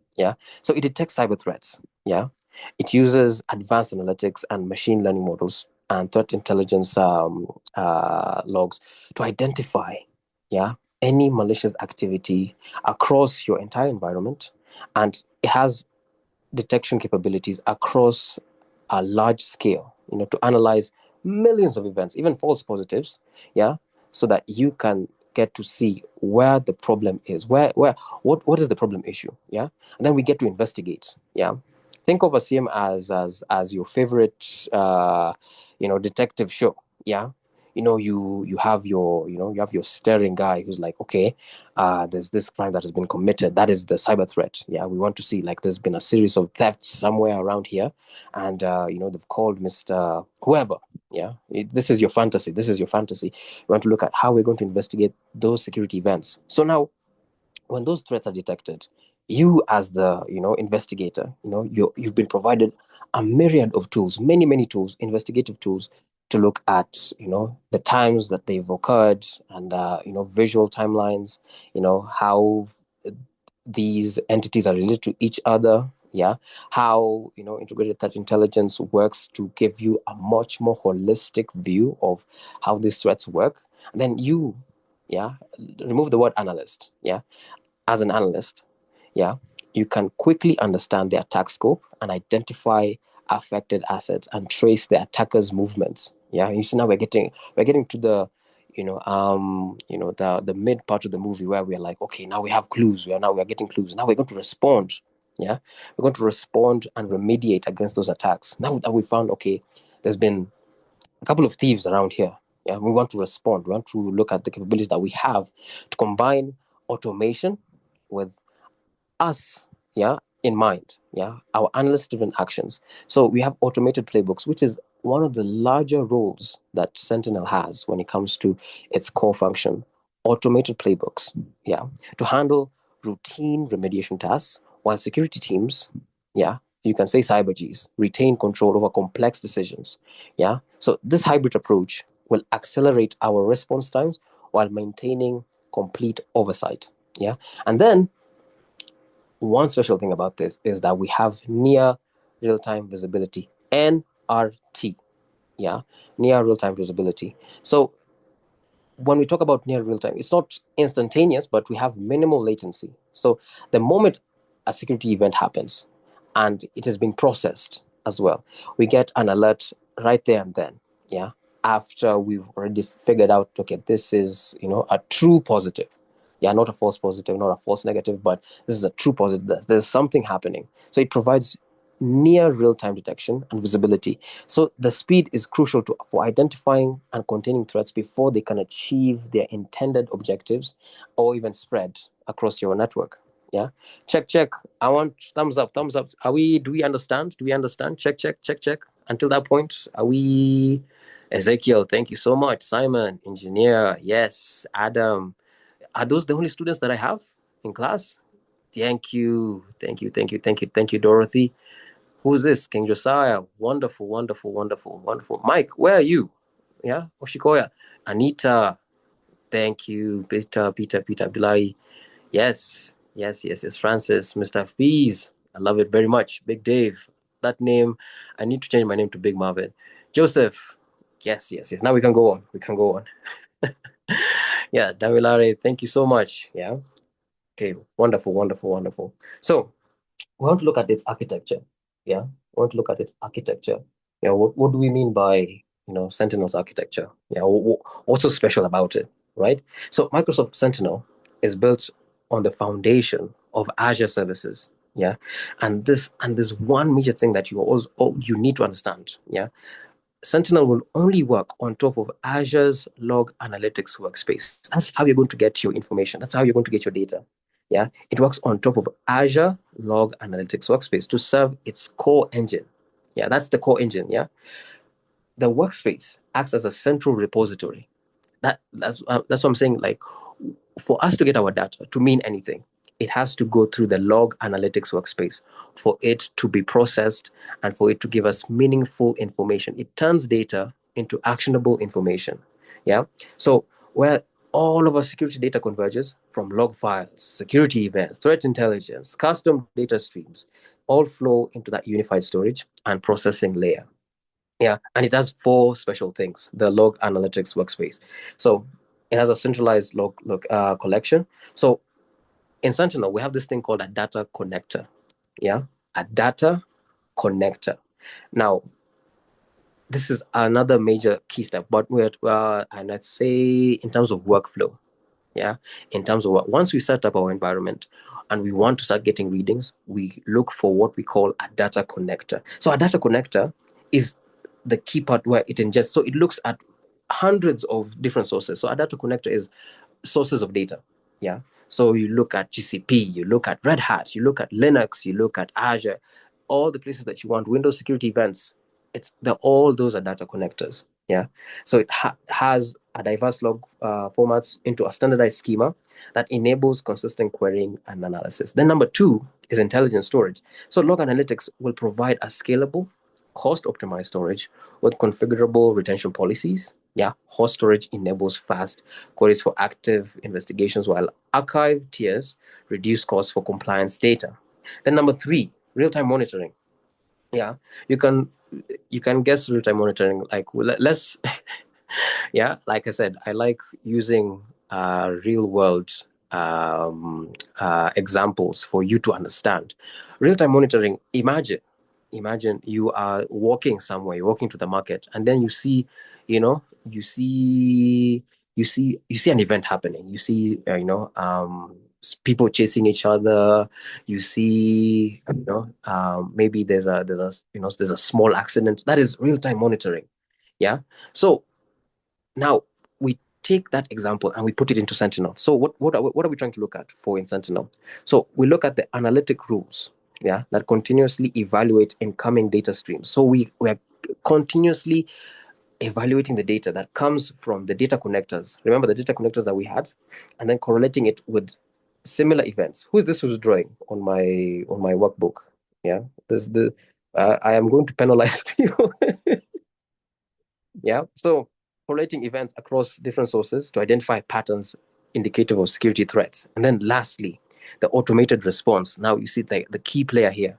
Yeah, so your security orchestrations and automation response playbooks integrate directly into the architecture. Yeah, so it enables an automated workflow that can execute across your different environments, be it Azure, be it Microsoft 365, and other third-party platforms without leaving the Sentinel's interface. Yeah. Okay. Thank you. So now we want to look at the capabilities of the security event manager and the foundations of the security visibility. So there's two parts of it. Yeah, for you to understand Sentinel very well, you have to dissect the CM. You have to dissect SIM and then SEM, right? So SIM meaning security information management, and then SEM meaning security event management. So the two are very different. The two are very different and they're very key. So with starting with SIM, so that is the information management component that focuses on the collection, storage, and analysis of security data over time. Yeah, so it has a historical perspective that is essential for log collection, log storage, and log analysis. So when we talk about log collection, it gathers security events from firewalls, endpoint devices, and application, cloud services, network devices, through hundreds, of pre-built connectors. Remember the thing that I told you about? Data connectors from inbuilt connectors. Yeah. I don't know. I don't know if you have your phone in your pocket, but you're drawing on my presentation. Yeah, I don't know how do I get rid of these markings because I want people to concentrate. Yeah, so when we talk about log collection, as we've said, we gather security events from the pre-built connectors. Then log storage is we're maintaining that security data with configurable retention periods. Yeah, from 90 days, 130 days, with hot storage options to extend to years. Archive storage for compliance requirements. And then log analysis using something we call KQL. And I'll say it again. Log analysis uses KQL. Yeah, it's okay, Tim. It happens. Yeah. So no worries. Thank you for your apology. So it uses Custo query language to perform complex queries, generate reports, and identify trends that may indicate security issues or policy violations. Yeah, and then SEM. We're going to go to the last one. Yeah, SEM, which is the event management component that provides the real-time dimensions of a CM functionality. Yeah, so you look at real-time monitoring, and then we look at event correlation. So real-time monitoring, just continuous ingestion and analysis of security events as they occur. And then event correlation is we want to make sure that are they related in some ways, shape, or form? So advanced analytics that connect related security events across different systems and timeframes to identify complex attacks and attack patterns that individual events might not reveal. Yeah.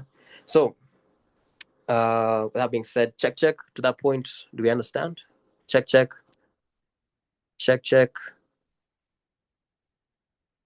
Thank you, Adam. Thank you, engineer. Wiki, yes. Check. Anita, Layo, Pamela is yes. Mike, King Josiah. Oh, I'm looking forward to your exam. I'm looking forward. Thank you, Ebola. Yeah, Sat, Joseph, Francis, Tim's. Fantastic. You're going to pass with flying colors. I believe it so.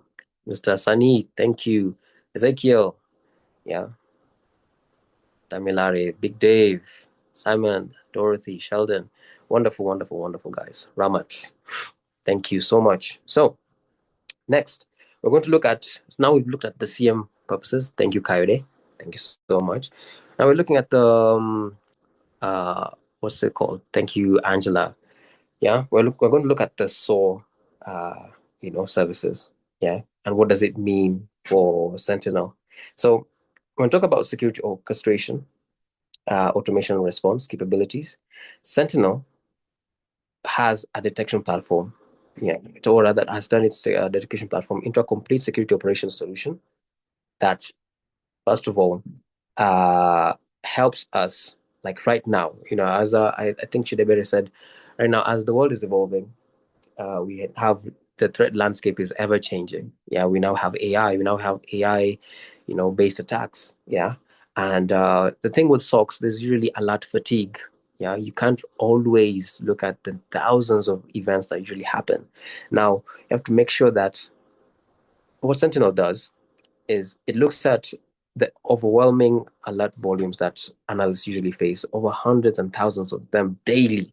You can imagine you going to work as an SOC analyst and you're like, from the moment you begin to the moment you finish, you have passed through and you've processed, you've investigated thousands of events that are still not going to stop. They're still going to wait for you tomorrow. Yeah. So what it addresses, it addresses this challenge by automating security workflows that would otherwise consume valuable analyst time. So we look at the workflow automation. I told you guys the key thing here, which is playbooks. That's it plays a major role when we are talking about workflow automation, right? So the playbooks execute a standardized response procedures to automatically enriching alerts with threat intelligence. Then it isolates compromised systems or collecting forensic evidence without manual intervention. You don't have to be there. You only have to be there for inference, to see if it actually did what we said you did, and then looking at the events that it has classified for you. And then reduce manual effort by handling routine tasks automatically. So frees analysts to focus on complex investigations that require human judgment. And then you go to orchestrated response, where the SOAR coordinates actions across multiple security tools and platforms to ensure consistent response procedures and eliminate the delays of inherent or manual coordination. And then the last one, which is faster remediation. Now that we already have our work done for us by the SOAR, so the automated response execute in seconds, rather than minutes or hours that would take a person. It dramatically reduces the window of opportunity for attackers to achieve their objectives, right? So moving on next, second. So where does Sentinel get this data from? I've been talking about data connectors. Marvin is just saying data connectors, but where is this information coming from? What is Marvin talking about when he's talking about data connectors?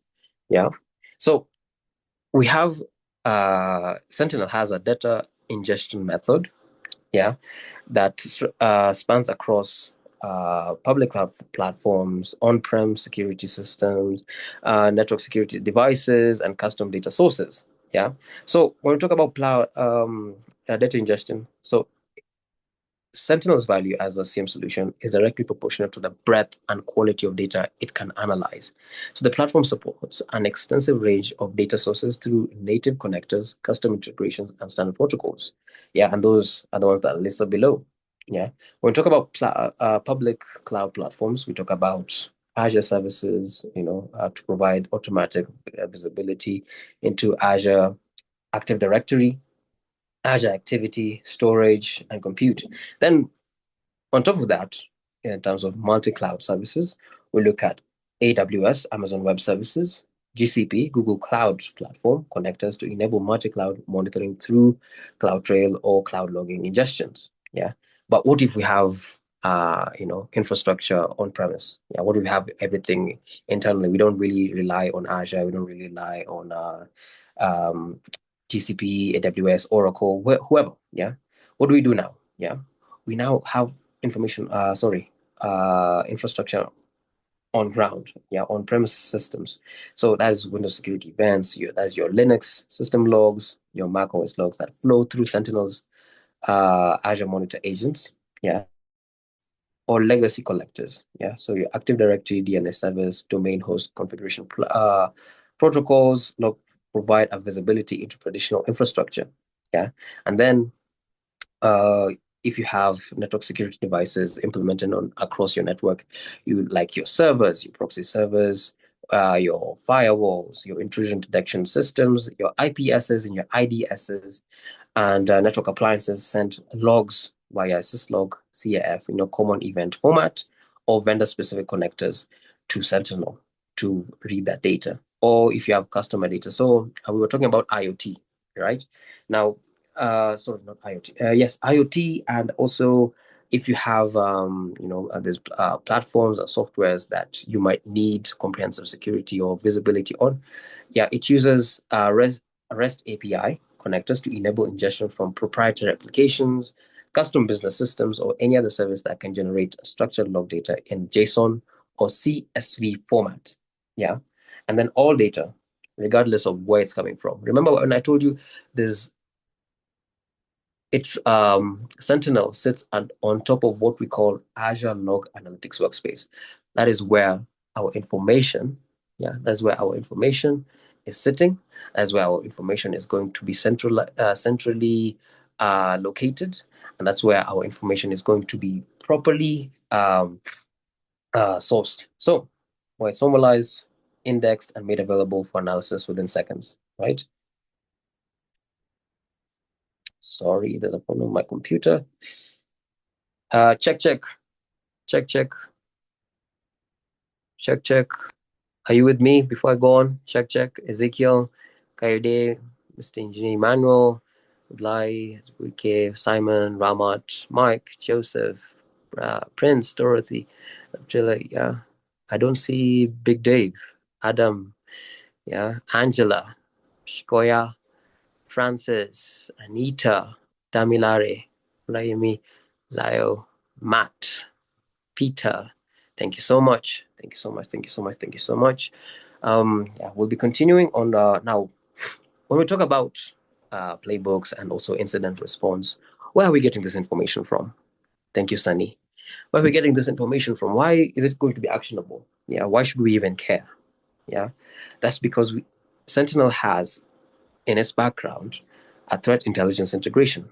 Yeah, so it sources its raw security data from actionable insights to provide context about known threats, attackers, techniques, and emerging threats. So the TTPs, tactics, techniques, and procedures.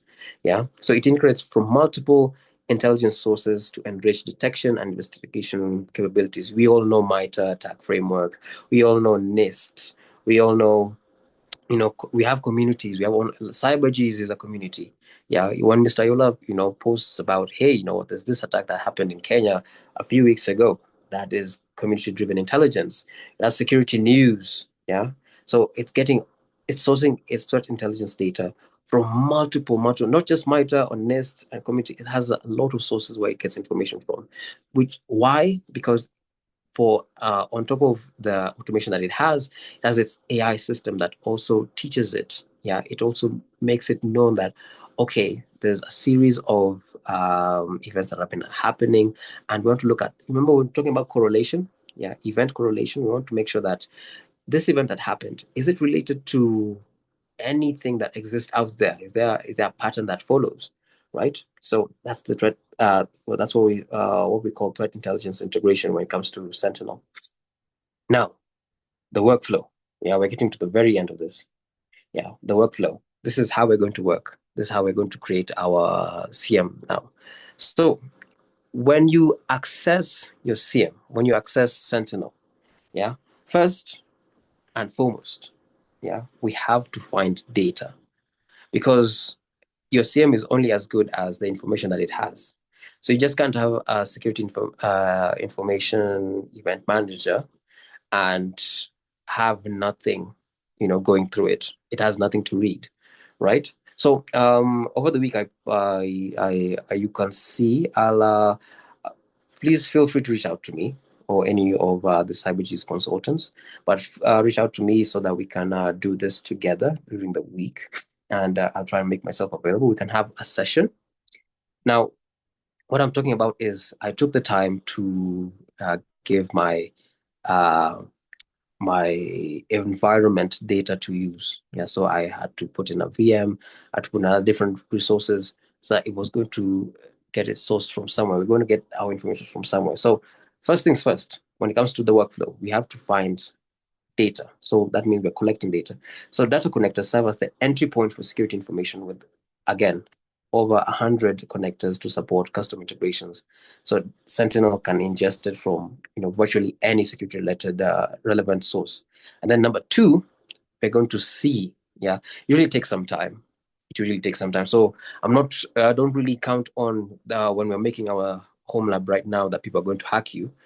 But the point I'm trying to make is, once you do establish your environment, give it time. Usually just give it like 30 minutes, an hour, or even 24 hours. And you'll see people will be curious. People will try and find, hey, what is this? Is this machine vulnerable? And that's how your CM is going to, alert you and everything else. So we're going to see how my how my CM lab worked. And hopefully, I have not checked it since. So we're both we're crossing our fingers just to make sure that it's working. So monitoring and detecting. So when we're talking about monitoring and detecting, we have workbooks that we are going to design. We have watch lists. it will enable correlation between known entities and IP addresses, threat intelligence feeds, analytic rules to define detection and logic to using secure scheduled queries, and NRT, near real-time fusion detection to correlating low fidelity signals into high confidence incidents, and then investigation. So it provides incident management tools to provide investigational workspaces where analysts can examine alerts, explore entity relationships, query logs, and document findings, all within a unified interface. And then lastly, response or respond. So automated rules to make sure that it triages incidents automatically based on severity, entity type, and detection sources.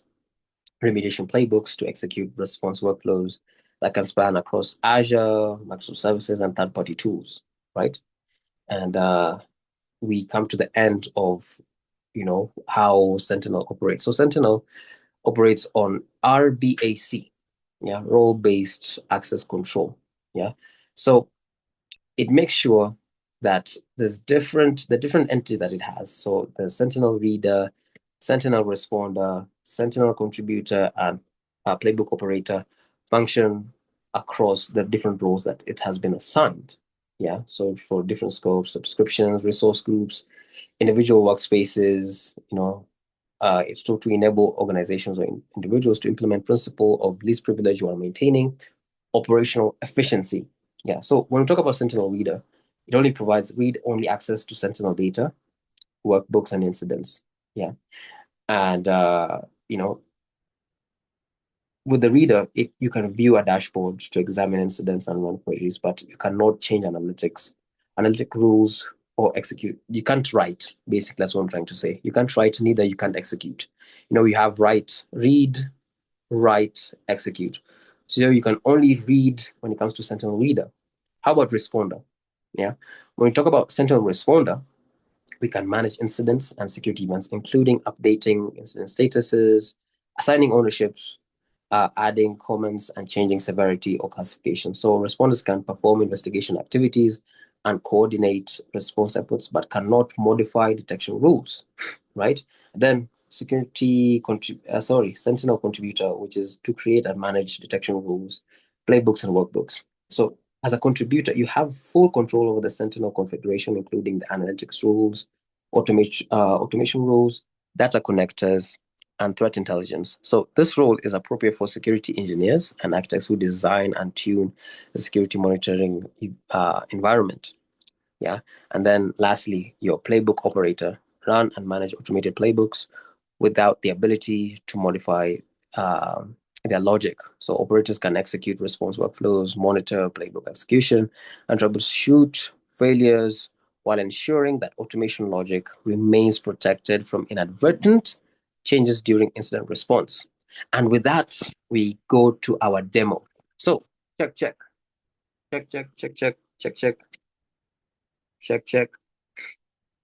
Fantastic. Okay, now we can head over to our demo. Yes, Mike. Yes. Actually, Mr. Yola, you can now unmute so that we can start working on this together. Let me share this in the chat.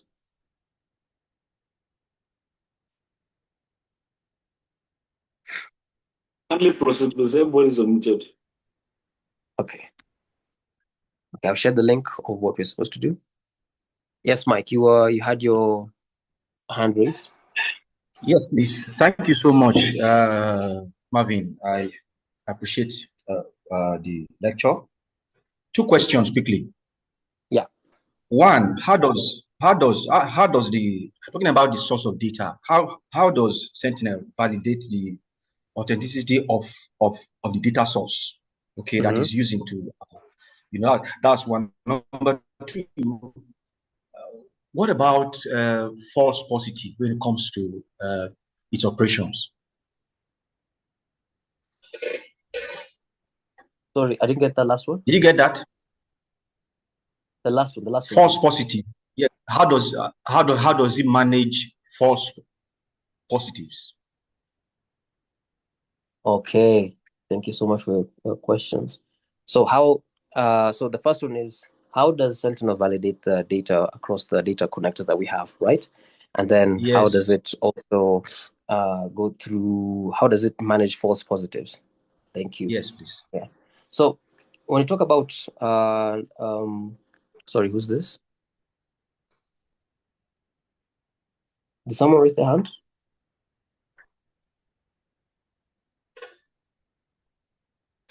Hello? You can continue, sir. We have it too, sir. Okay. So when we talk about validating our data sources, it has a myriad. I'm going to show you where we're going to get our data sources from so that you can see. So it's something that, one, Sentinel does not trust raw logs blindly. Yeah. So when we're talking about validating the data from the data connected, it doesn't really, the sources, one, have been validated and have been verified in terms of the sources and also identity, the entities that are behind it. So it validates and enriches data through several layers. Yeah. So one being data normalization. So incoming logs from the data connectors are converted into what we call standard schemas. Yeah, so we look at it from an advanced security information model. Yeah, so it ensures consistency across different sources, be it Azure, be it AWS, be it on-prem, be it firewalls, wherever. Yeah, that's how it looks at it. And then the data itself is collected through native, again, and I'll say that again, the data is by itself is collected through native Microsoft connectors, trusted partners, and then it has secured agents using secure socket layer, TLS and SSL, yeah, if I remember correctly, yeah, to reduce spoofed or corrupted log ingestion, right? And then how do we look at how does Sentinel reduce false positives? So what Sentinel does, it uses multiple techniques to minimize false alarms. One is behavioral analytics. Yeah, it looks at the behavior of one, instead of relying on static rules like 1 + 1 = 2, and that is it. It's like, okay, we are not going to learn again.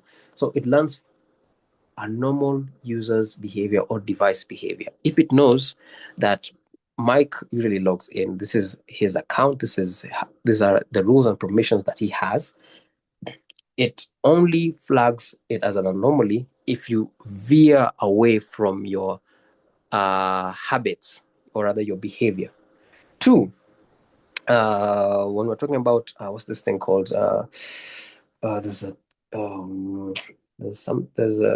AI capability that it has that it uses machine learning to combine low-level alerts into high confidence incidents. So it suppresses isolated information and then looks at low risk events, yeah, to prevent alert fatigue. Yeah, that means it has its own form of tuning. Yeah, so security teams can adjust the rules of threshold, add exclusions, create allow lists for trusted IPs and users to reduce, false positives. And then also it has what we call DCRs. DCRs are data collection rules, so which reduces noise. The key thing here is noise, right? False positive, false negatives. We're trying to reduce some noise. Yeah. So what we're trying to do is we want to filter unnecessary logs before ingestions, and then we have to prioritize high value security events. Yeah. And then something with Sentinel, it has this thing embedded in it. It's called a watch list. So this watch list is easily customizable. And I'll say that again. Sentinel has a watch list, and this watch list is easily customizable. Yeah, so it ignores known trusted entities, but only flags unknown and risky entities. Yeah, have I answered your question? Sure. Thank you so much. You're most welcome, sir. You're most welcome, sir. Any other questions, sir? Any other questions? Yes, let me just add. Let me just add to that. Is it possible to is there something like a certification track or maybe if somebody wants to become certified in it? Is there a track or maybe exam or something like that? Yeah. There's is it Microsoft SC 900? I think there's a certification for cloud security for Microsoft. So it pretty much touches on the Azure platform. So it's being offered by Microsoft, and you can easily apply for it. It's just like applying for AWS or GCP. Yeah. So there's you learn the fundamentals of Microsoft Azure, and then you progress onto higher levels like security, data analyst, machine learning. What's this thing called? Solutions architect. And I think it's AZ900, if I'm not mistaken, Microsoft AZ900. But feel free to just check and let me know. It's okay, sir. Thank you so much. I appreciate it. You're most welcome, boss. Any other questions aside from Mike? Remember, lunch is on the line. So far, I feel like Hello? Mike and Mr. Bukar. Good afternoon, sir. Who is speaking to me? What is your name? It's your boy, Abdullah Ismail Bukar. Your boy. My guy. Talk to me. No, your boy. Don't say your guy, your boy, because we're under you. You are giving us stuff. So I'm your boy. I have to give you that respect. I'll try. So thank you very much for this wonderful session. And I believe my own is just one question. I see most of what we have discussed mostly automated, right? Which you can just install, configure, and then follow online instruction to. Then once you do that, you're good to go, isn't it? Yes.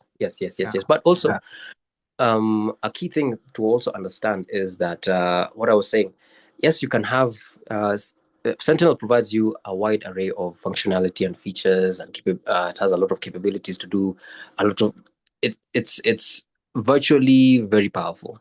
So the thing that you have to remember is that if you're trying to make sure, like, because I don't think there's a system that's 100% impenetrable. Yeah, like you give it time, there's always a chink in the armor. So you have to tailor it according to your environment, according to where you are. So depending on your organization, depending on our home lab that we want to make right now.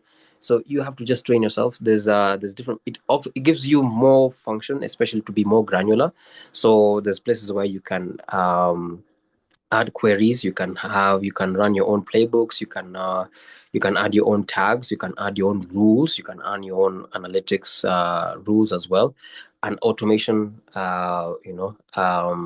tasks as well, to make sure that you are clearly sifting out what you consider as danger, and what you allow as a positive within your environment. Okay, thank you, sir. And then the last thing I would like to point out, the last person that asked question about false positive. Yeah. So, which you provided a very, very rich, information in summarized fashion. So I don't know what about the false negative? What do you do, to be able to identify that and then to cure for that? Because I think this is one of the dangerous, point that we are facing in the cybersecurity, especially when a security system flags, something as malicious where it is actually, harmless. So what do you do about that? Okay, that's a good question. Thank you so much, sir. So when it comes to false negatives, so a false negative occurs when let me try and remember, when a real attack happens, or a malicious activity happens, and the system does not detect or alert on it. That's a false negative. Yeah. So how does Sentinel reduce false negatives? How does Sentinel reduce false negatives? So what Sentinel does, it uses multiple overlapping detection layers, to reduce missed threats. So I want to say two things that I can speak on. I think the rest is all, because I feel like I'll miss on the rest, because I know there's machine learning capabilities, there's threat intelligence enrichment, there's hunting queries. What you just have to consider is, one, the two things that I know. So instead of relying on one log source. So Sentinel relies on it correlates data. Remember, we have a network of data that we are mixing and matching. We want to make sure that some patterns being followed. Yeah, so to make sure that we capture actual events. Yeah, so it correlates data from not only from one source. So let's say Azure, it has its ears on the ground when it comes to AWS. It has its ears on the ground coming from multiple endpoints, firewalls, and identity systems and network devices. So all of these devices, applications, and entities sync to it in one rhythm and says, hey, this might be a dangerous thing that's happening. So it's not just one thing that's reporting on it, but multiple other sources that will detect attacks that would be invisible in a single log source. Then the other one is the analytics rule. The analytics rule has its own detection rules by Microsoft, and then it has the threat intelligence library that it relies on. So like from MITRE, from NIST. So it looks at rules aligned to those frameworks, and then it produces an anomaly, a built anomaly detection to increase the detection range coverage. Yeah, but I know there's more to it. There's more that I'm yet to, because I'm also a student, just like you, like everyone here. So when you say I'm your guy, I have to put myself small because I'm also learning, and security is always changing. Cloud is always changing. Things are always changing. AI is now in the mix. Yeah, but yeah, there's machine learning functionalities on it. There's threat intelligence enrichment. It has hunting queries to detect like stealthy attacks, to add a proactive approach to hunting. But yeah, that's all I can say in terms of false negatives. Yeah, but we can exchange notes after. Thank you very much. Thank you very much. You are okay. Thank you. Then maybe we can still go back to the slide and then read a lot. Okay. Thank you No very problem. much. No Thank you, problem. sir. Thank you. I appreciate. All right. Thumbs up if we're ready for the demo. Thumbs up. This is going to take us a short time for us to do. I also need by show of awesome. I've shared the link in the chat box if you're looking for it. By a show of hands, who here has been following with the Microsoft Azure classes from the beginning? When we created a VM, we used Defender. Who here did the things that we did before? Because we're going to try and use the information. Ezekiel says, moi. Merci beaucoup. I also speak Francais. Okay. C'est bon. Oui. They don't understand what you're saying. As myself and Ezekiel were international people of mystery. Yeah. Quel est ton problème?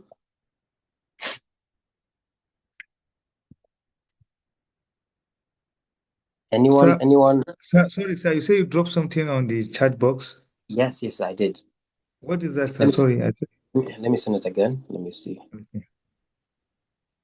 So, for those of us who did not follow with their previous classes, if you didn't build a VM or network security or interact with Microsoft Defender, I guess we'll just have to go slow with Ezekiel.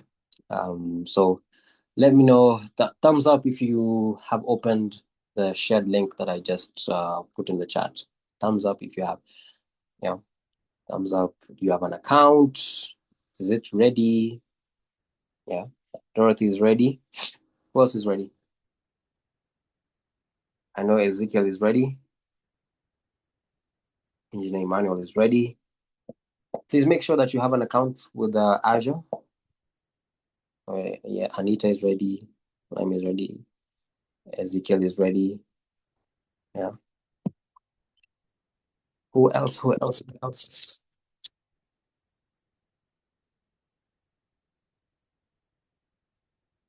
Okay.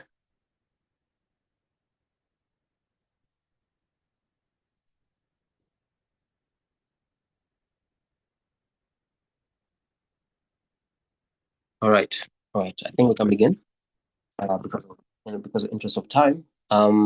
So first things first, we are going to go to our homepage, which is what I've just shared, which is portal.azure.com, and then we are going to make sure that we go to, if you don't have these resources here, if you don't have these resources at the front, please navigate to the the search box at the top and type Microsoft, or not even Microsoft, type in Sentinel. Click on Sentinel. It's going to take us to Sentinel's page. It's loading. Yes. Yeah. So once you get here, we're going to have our resources already. That is if you already made one. If you haven't, just come to create. Click on create. Yeah. And you can see what it's telling us here? We have to create a workspace because guess what? It runs on top of that one thing that I said, log analytics workspace. So we can't use Sentinel until we create a workspace. Yeah. So I have to create a new workspace. And this is our new workspace. We have to find a resource group. So if you already have a resource altogether, yeah, we are going to select the first one and give us a name. We're going to say CyberGs. We're going to call it CyberGs East US. Yeah. As you can see here, I know someone was asking me in terms of functionality playbooks. This is where you go in terms of tags, wanting to create tags. But we're not going to do all of this. We're just going to review and create.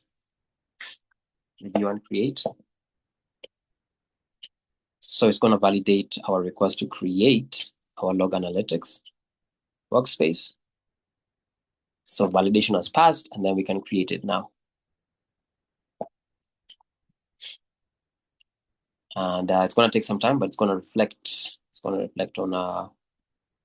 the number of workspaces that we have. So we're going to go back to Sentinel, and it's going to reflect here. So it's going to take some time. It's going to take some time to show up. There we go. It's CyberGs is up and running. It's loading. Awesome. Now we have a resource group named CyberGs. So you can look at the operation details to look at any other information that we've missed. So duration it took 4 seconds. So we go back to Sentinel. Find yourself back to Sentinel. Once your deployment has been approved. Once your deployment has been approved, so we go back to Sentinel.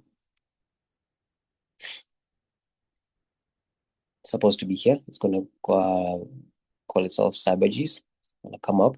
So give it some time. It's going to take at least 5 to 6 to 10 minutes. But we're going to let's use mine, the one that I already had prepared.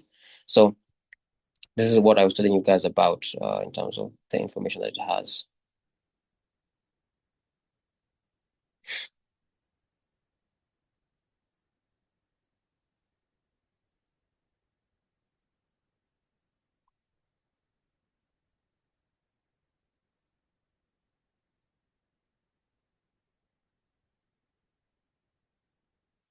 Why is it not showing?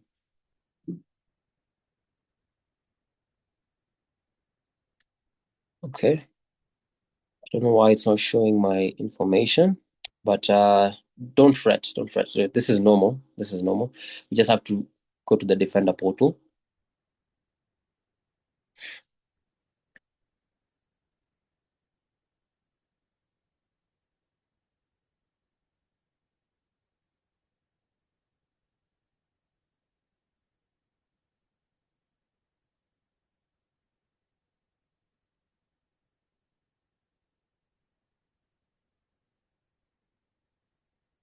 Okay, so this is what I was trying to talk about in terms of what we can do. Yeah.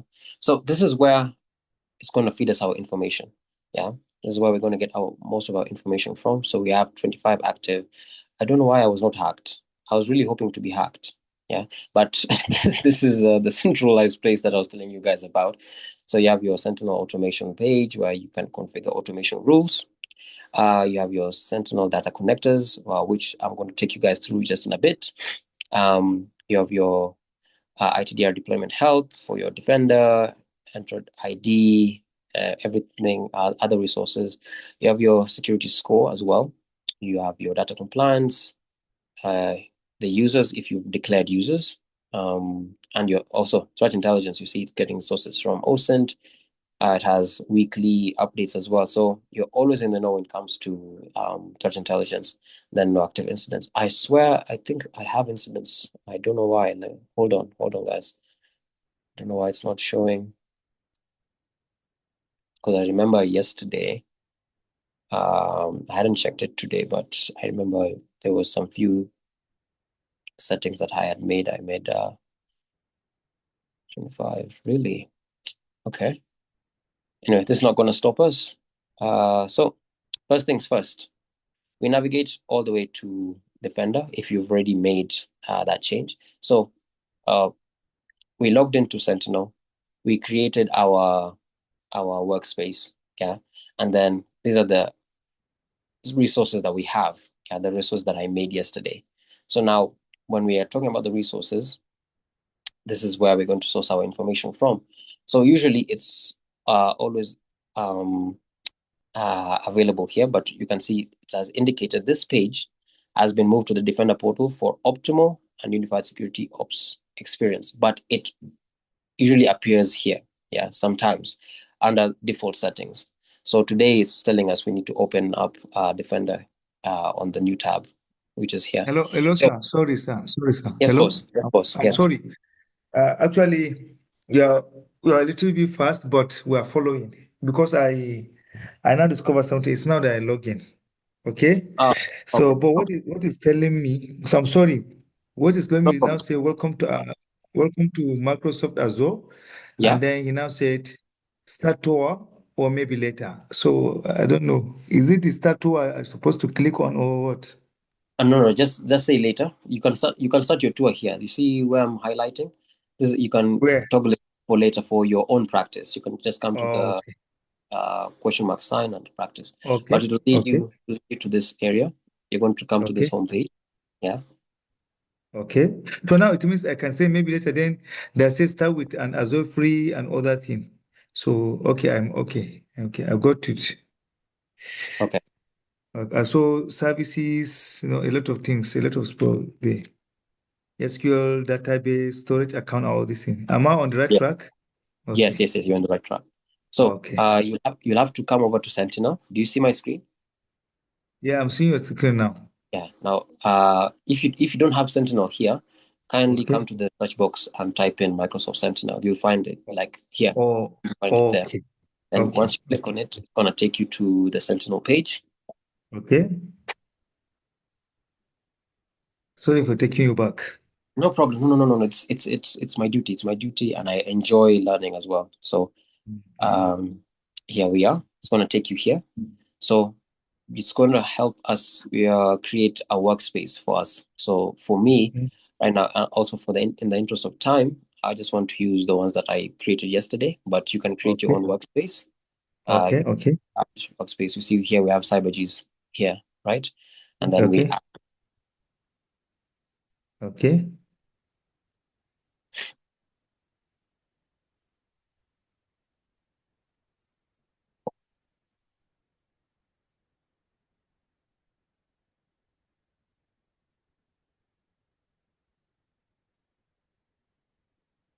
So you see what I was saying, guys? It works from time to time. In terms of Sentinel, it'll take you through the first page there. But okay, I knew it. It was just playing with our head. But yeah, let's just go back to what we were doing, which is looking at log one. Yeah, so log one has led us here. Yeah. So first things first. Well, who can tell me what we're supposed to do out of all of this? First things first. What are we supposed to do? First things first. I think we'll be able to connect our data. Fantastic. Who was that? Who is this? I need to buy this person lunch. Who is this? Emmanuel, sir. Emmanuel, you're a big guy. Thank you. You have to connect. You can either come here, with the data connector here, or you can come to the data connectors here. But also, a few changes were made recently. So you can also go to the Content Hub and find so many. So we'll just go to data connectors, or you can click on this, or you can either click on this. So you click on data connectors.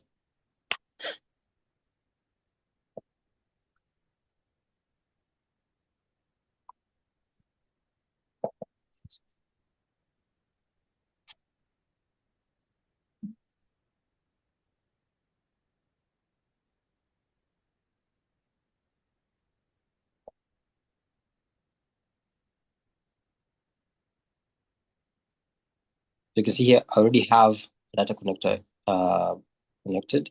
Is it this one really? Let's see. Hold on, just let me look for my other one. There's another one that I had that had more data connectors. Yes, Manu?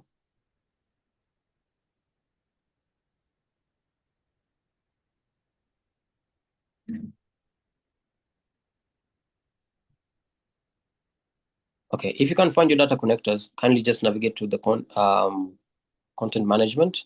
Then you go to Content Hub. Yeah, it still works the same, still works with data connectors. It's the same rule. Data connectors and Content Hub, you can find whatever it is that you're looking for. So navigate to Content Hub if you are still with me. Navigate to Content Hub, and you can see it has 443 solutions. It has 317 standalone contents, 0 installed, 0 updated. Yeah, so which is interesting. This is very interesting. But yeah, so what we're going to do is we're going to select Azure Activity. Yeah, we want to install this one. This is going to give us more outlook on what we currently have. Yeah, so you can see here, someone was asking me, how does it validate the data connectors? Like how do we make sure? So you see, it has its own form of classification and also verification. It knows this is coming from Microsoft. Yeah, this is the different version, the provider, who it is, it gives you a description, it has release notes. Pretty much it does a whole research for you so that you don't need to. Yeah. And but again, even still, you can still request for view more details on what it's about. It's going to take you to the Azure page. Let's wait for it to load.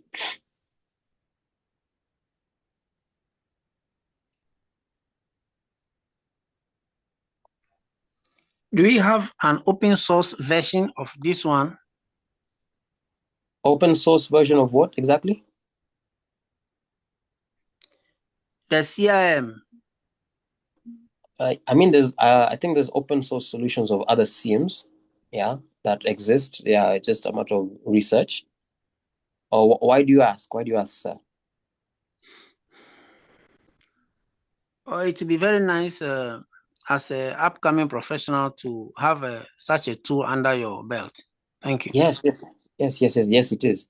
I mean, you can still use Microsoft. It gives you 30 days with $200 redeemable that you can use for your own, building and planning. Yeah. So here we go. This is for the person who was asking me how, information behind how do we source data. It gives you ratings and reviews, number of people who've seen it. You can write your review if you want to leave it there. Yeah, so it has different logs and release notes that you can, and known issues that you can do before creating one of it. So I'll go back to Content Hub and then install it.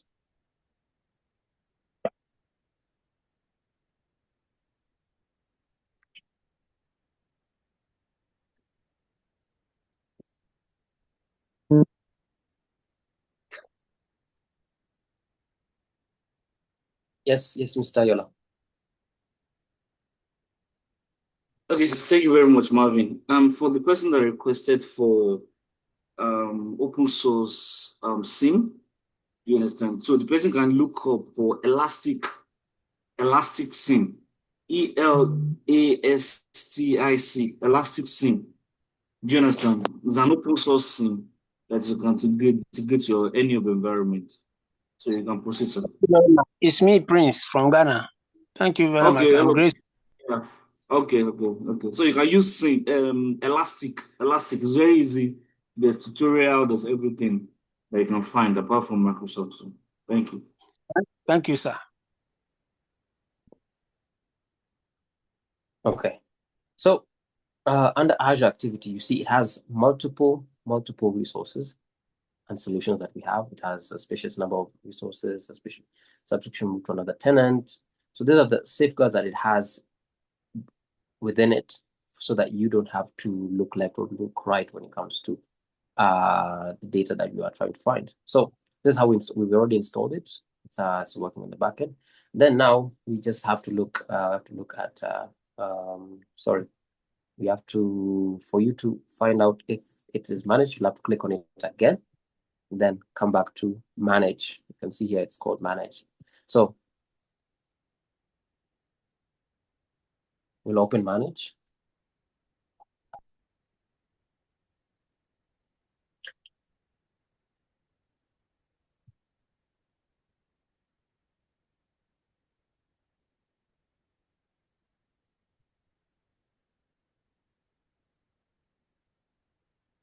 So when it comes to manage, just a second.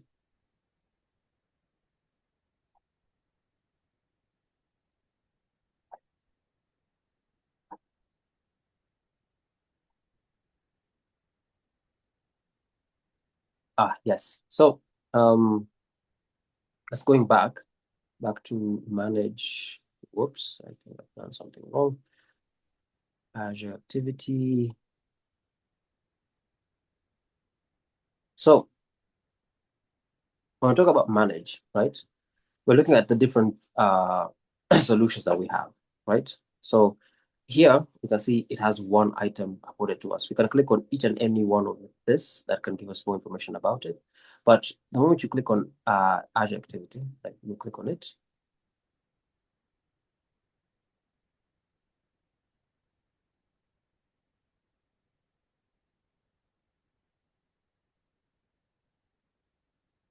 why it's not taking us to where we want to go. Let's go back. Just hold on a sec, guys. It's supposed to take us to a place where we can define our policy according to what we've already installed. So click on one item.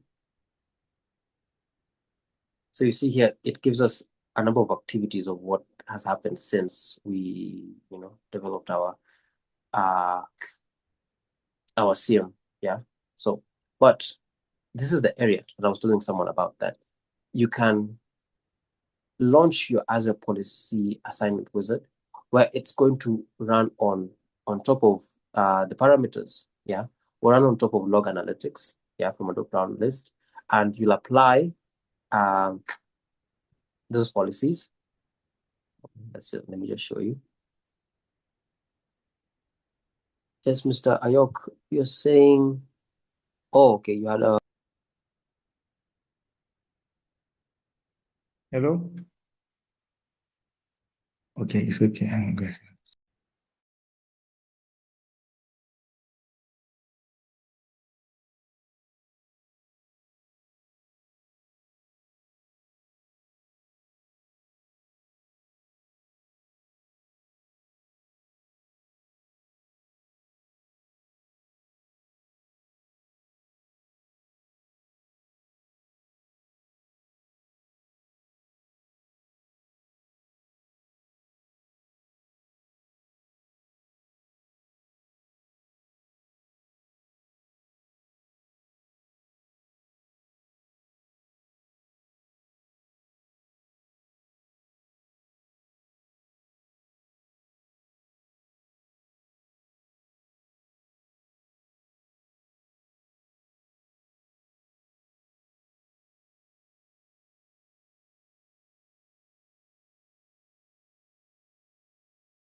Oh no! Oh my days! Thank you. Who's that? Ezekiel. Thank you so much. Can you hear me now? Am I audible? Yeah, Yes, yeah, we please. can hear you now. But Oh, later, sorry. we can hear you now. I've been speaking and you guys are not. Sorry, my apologies. Okay. So I was taking you guys through the workbooks. So this is where you come to your workbooks. You see we have 0 workbooks implemented here. So your workbook gives you an instant visualization and analysis of data so that you can know what's happening across your data connectors. Yeah. So it's an out of the box solution. So it's just like a plug and play where you get your workbook from your content hub, or you can customize it according to how you want to go about your workbooks. Then when we go to hunting,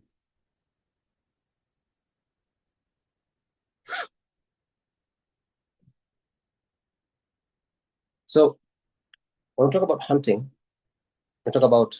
we're looking for undetected threats, yeah, or malicious behavior that exist in our environment. So we're searching through the large amounts of data that we are sourcing, then validating a hypothesis of like who, what, why, yeah, and acting when applicable. You have to make sure that it doesn't spread or it doesn't amount to a security event.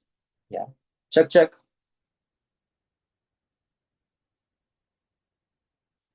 Fantastic. Thank you.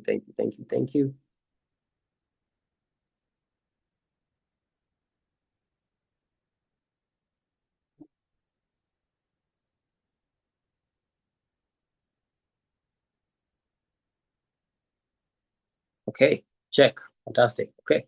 All right. So when it comes to your notebooks, you have your Jupyter notebooks. I said Jupyter. Wow. Jupyter notebooks to allow you to supercharge your threat hunting, yeah, with Python books and investigation, yeah, to enable documents that contain live code, visualization, and narrative text. So you can only use this in terms of threat hunting or investigations, or to build a security machine, that machine learning model, yeah, when you're using a notebook. Yeah, so you've been afforded at least 25 notebooks that you can go and see or that you can set up in your environment. Threat intelligence, of course, we already know how this goes from our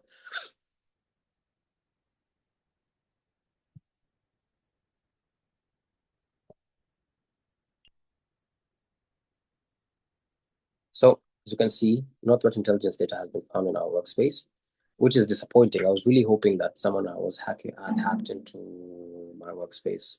I left it unattended for at least 24 hours, and I'm not seeing any hit. But I will share any results in the group chat. So this is just going to show us like the mapping of information about existing and potential threats in the system. That includes, looking at specific IP addresses, domains, file hashes, and other artifacts as well. So once you already have a workspace with your resources, your threat intelligence indicator table will have your analytics to match event log data with TI data to detect potential threats, where you will be able to evaluate analytics, the analyzed threats that were existing in the environment. Of course, you know about MITRE ATT&CK framework. We don't really need to get into that.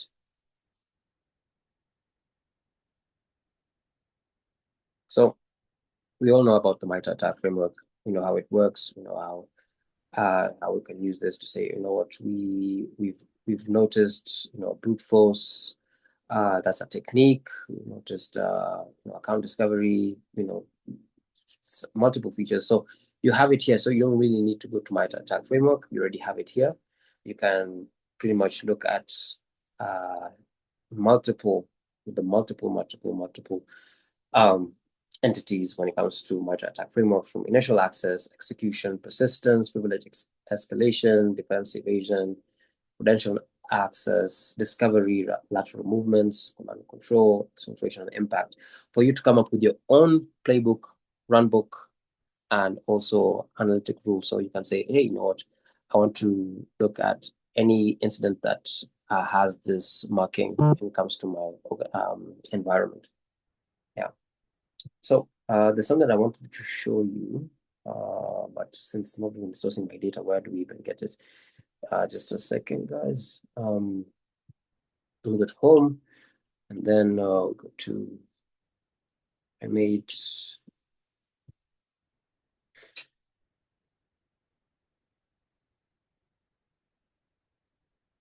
Okay, so yesterday we were looking at. So this is what I tried to make in terms of allowing malicious actors or just anyone who was curious to hack into me so that we can get that data. So what we did was just to set a rule for our virtual machine to allow any form of network to log into it from this port. So it's called allow any custom. So this is the rule that we made for our virtual machine, but I'm seeing it did not really take. I don't know. Should I have to do I advertise this on Twitter so that people can hack me? Yeah, who has a better suggestion so that we can see how Sentinel pretty much has its data. Yeah, but let's go to Sentinel, and then we go to where you can see CyberGs has already been created. So you can create other resources on top of it. So you can go and create like a virtual machine, a virtual network, containers, databases, yeah, and then host it on top of the CyberGs workspace and get your data connectors from those different sources so that you can get readings of who gets to access what, why, where, and how. Yeah. Any questions? Here we go. Any questions? Any questions thus far? Okay. Actually, we're following. There's no question, but the only thing, just a clarification, sir. Actually, somebody has to, because I signed in, like last week, but I reached a position where I was required to, enter my MasterCard or whatever, Yeah. ATM card. So you have to do that before you can be able to navigate through where you have been navigating. Yes, yes, yes. So okay, you have to do that first. You enter your card number, everything, then they will not give you the access. But they yes, said that I will not be charged until I selected the pay as you go. But I'm still kind of afraid. yes, yes. Actually, you should first of all, speaking to everyone on the call, you should be very afraid. You should be very afraid. Abdullah said something very important, right? When you're setting up these resources, if you're building a VM, if you're building storage accounts, analytics workspaces, and everything else, if you're doing all of that, yeah, if you are building resources on Azure, make sure that you understand what it is that you're signing up for, right?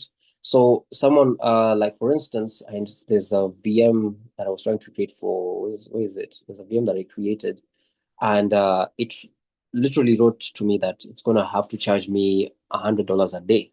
Yeah, that's 24 hours.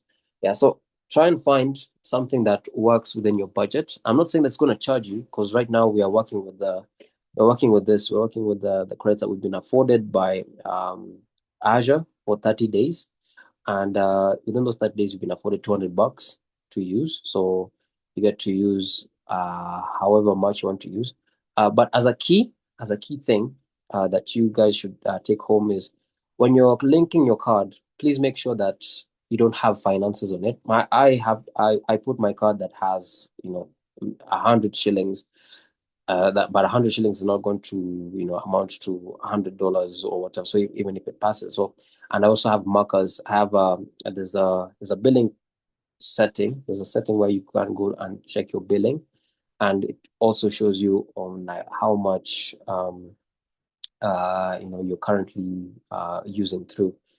There's where is it actually? Where? Hold on. Yes, as I'm looking for it, Mr. Mike. Yes, please.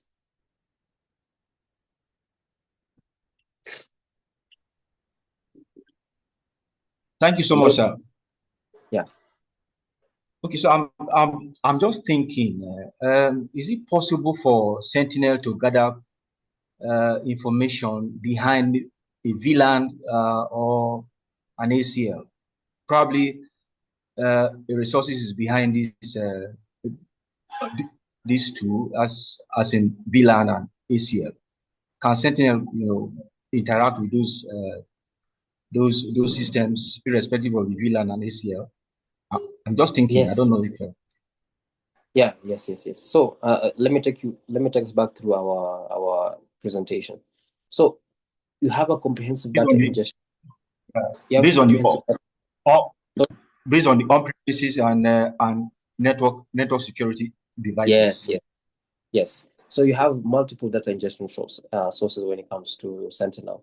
So depending if it's a VLAN, if it's an IDS, if it's a intrusion prevention system, it can work with Azure. You just have to make sure that you connect it to Azure's Sentinel, and the data that is being passed, you have to make sure that it is what it is that you're looking for. So if it's traffic that you want to be looked at, but holistically, it's part of a vast range of the data sources that it can handle. Okay. Yeah. Thank you, sir. Most welcome. Other questions? Well, I'm about to announce a winner before I close out the class. Our person that I'm taking out for lunch. So actually, Who's? So actually, sir. Yes.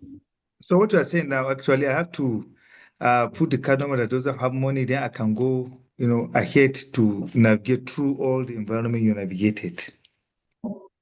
But for now, I cannot be able to do that until when I finish up the set, right? Because I have the account, I created account, everything, just to get to that Sentinel meter attack and all that to make such, changes. But I could not do. They now ask me to input my card number and all that thing. So it means I have to do that before I can be able to navigate through. Sorry, I didn't get your question. What did you just say? I said all what you have said because I was able to create an account with Azure. Yes. I was able to even locate where they said Microsoft Azure Sentinel. So, but to get to those platforms where we can be able to, carry out other activities that you have just done. Yes. But I was asked to input my card number. So that's why I said, without imputing my card number to continue with education, I cannot be able to navigate through the environment. Or what? No, you can. You once you just validate your payment option, then you can access the platform. Is it telling you something else? No, that's all. Okay. That's all. No problem. Thank you, sir.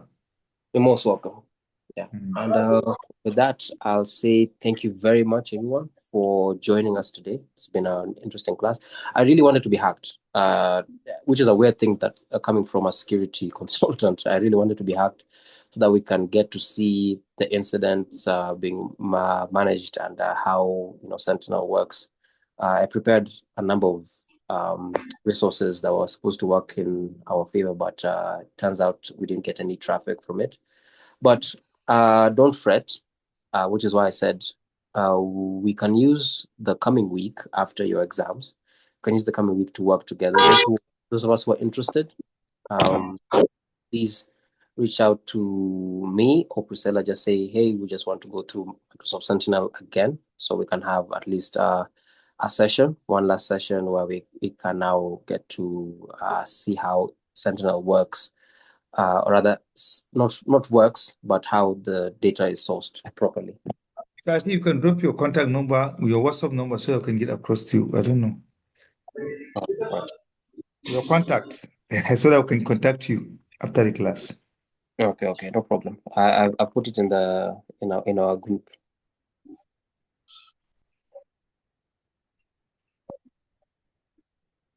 The chat, or here on the chat group or on the WhatsApp group.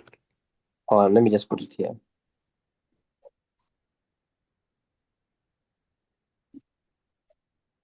Mr. Yola? you can take the session. Are you there? All right. So I think I don't know if Ayola is still here, but he has asked that I kindly help him. So I want to believe you're done, Marvin. Yes. Thanks so much, Mr. Peace. Okay. Welcome back. Yeah, thank you very much. Thank you. Ladies and gentlemen, I hope we all enjoyed the very insightful class that Marvin has taken, and I'm sure that we've learned one thing or the other within the last hour or two. So again, Marvin, thank you very much for that insightful one. Truly, truly appreciate it. Ladies and gentlemen, I think at this juncture, we'll try to draw the curtain, and we hope to see every one of us during the graduation ceremony come next week. Again, it's been a beautiful journey with everybody.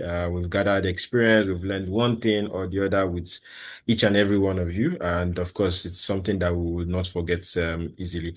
Again, thank you very much for your time. Please do not hesitate to share thoughts, ideas, questions. We're always available to respond to any of those things. And we're happy to share as much experience, as much ideas, as well as responses to any of your queries. Again, thank you very much for your time. Mike, I see your hands up. I don't know if you have something you want to ask. Yes.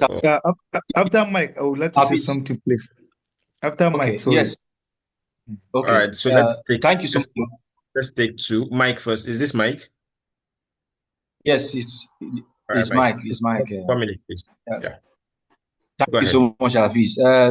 Just a reminder, the two lessons today's recording and last week recording, if we can get it today, perfect for us so that we can prepare for the exams, please. All right, that's fine. That's noted. We will note that. Not a problem. Thank you very much, Mike. Thank you. Mr. Samaila, please go ahead. Actually, Mr. Hafiz, we really missed you. You lost was found. We don't found you today. No, Allah. You go hide yourself because when the you exam found me, comes. but I was never lost. You found me, but I was never lost. You just go and hide so that when the exam comes, you come and stand like, okay, no, Allah. God day. Thank you Actually, very much. we really appreciate them. We missed each other. I hope maybe after the class, after the examination, whatever, we'll still get in touch because we have already created a kind of network that I believe the one or the other will be benefiting from one another. That's number one. Then secondly, I thank you, Mike, for that wonderful contribution because I have the same feeling that please the recording is very, very important because we really want to pass the exams so that we now become a good ambassador of PSE Limited and then we'll be able to deliver wherever we find ourselves. Thank you very much and then we really appreciate. Thank you. All right, thank you very Hafiz. much for that insightful. And thank you for the mandate given to me to as the representative for Nigeria because I know I didn't deserve it. There are a lot of people that are more than my capacity, my capability, and other ever. So I really appreciate you people for giving us the chance and also diligently, working hard to see that we have successfully, achieved what we need to achieve. Thank you once more, and God bless you all. Thank you. All right, thank you very much again for that beautiful words. Truly appreciate it. Ladies and gentlemen, thank you for your time. Truly appreciate it. And we look forward to seeing you next week. Thank you and bye for now. Thank you. Bye. Cheers.